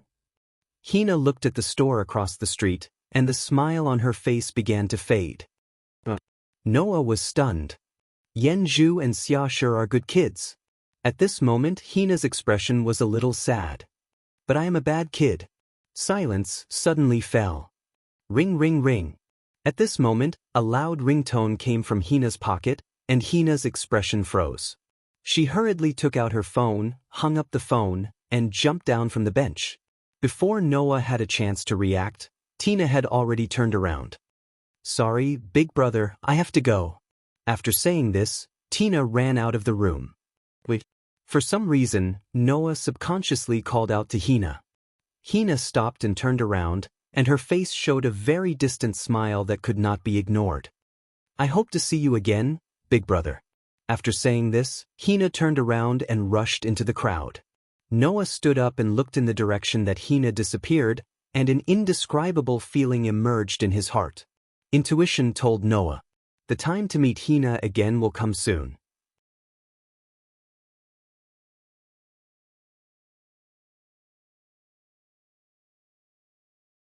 Chapter 130. A Bad Child? On the way back to Fairy Tale, Noah's mind was filled with Tina's matter.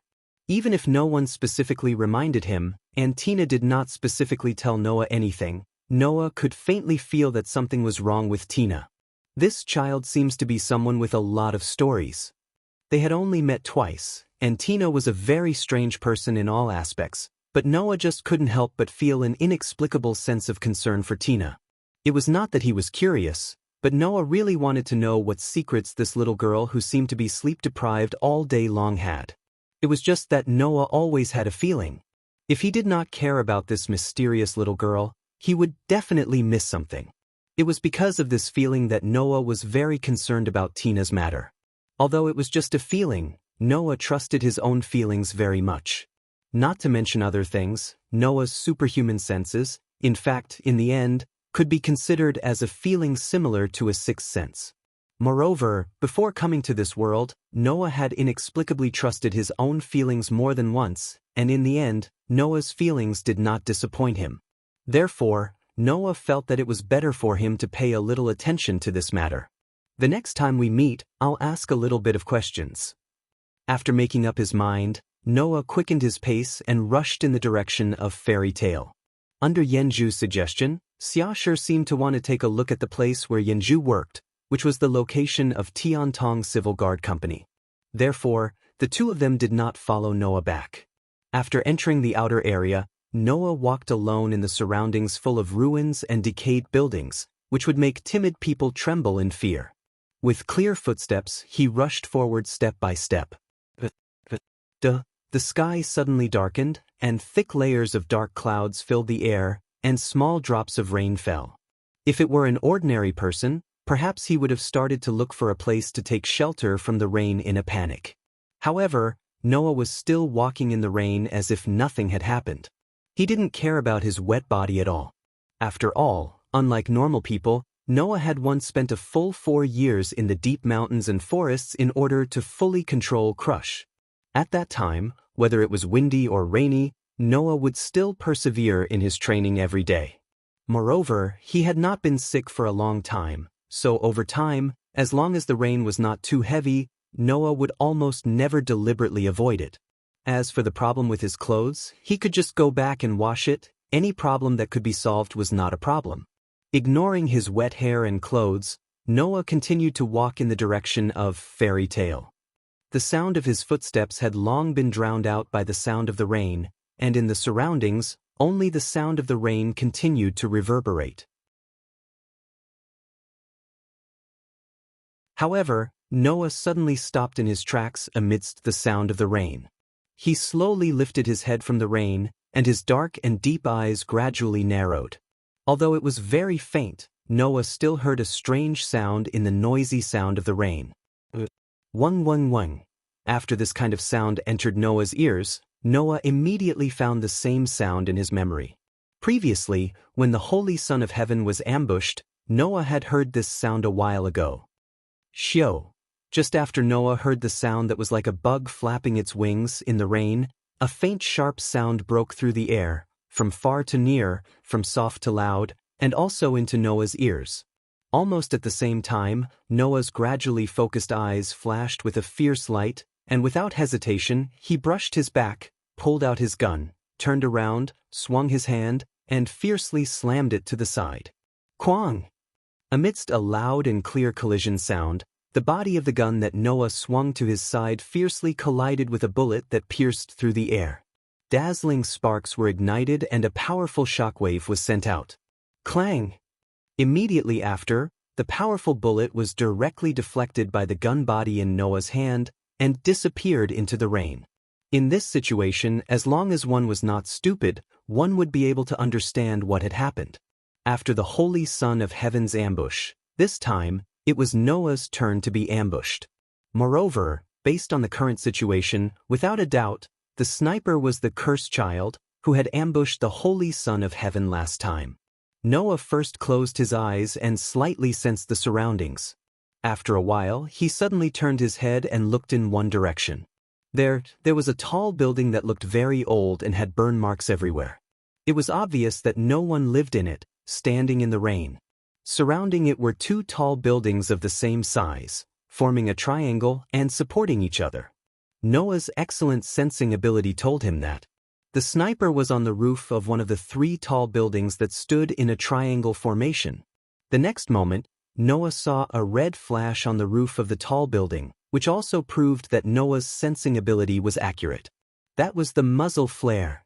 Whoosh! In the curtain of rain, the sharp sound of something breaking through the air, from far to near, and from loud to loud, resounded once again.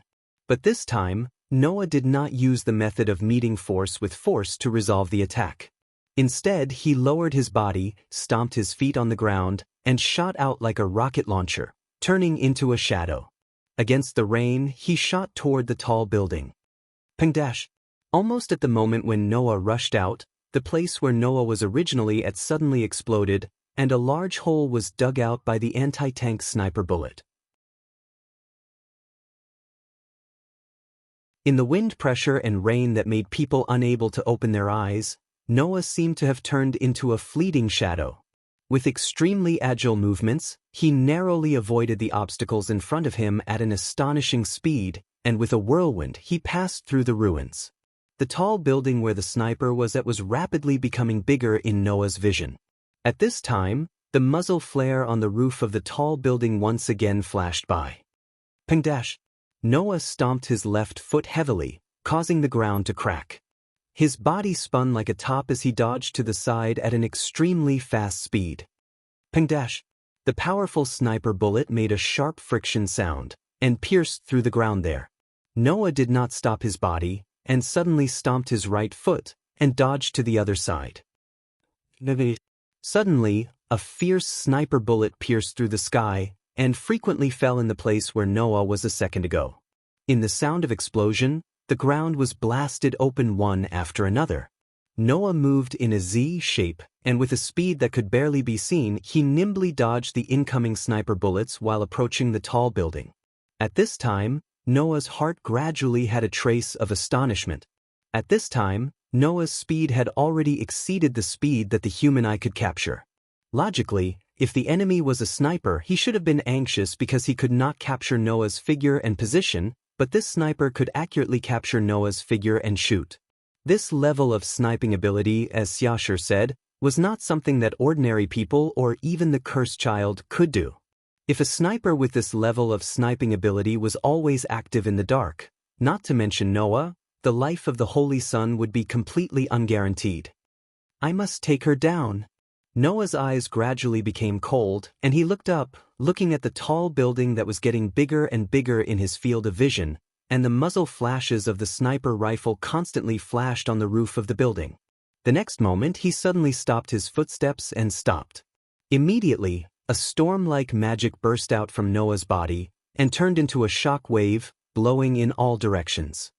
Shatter dash!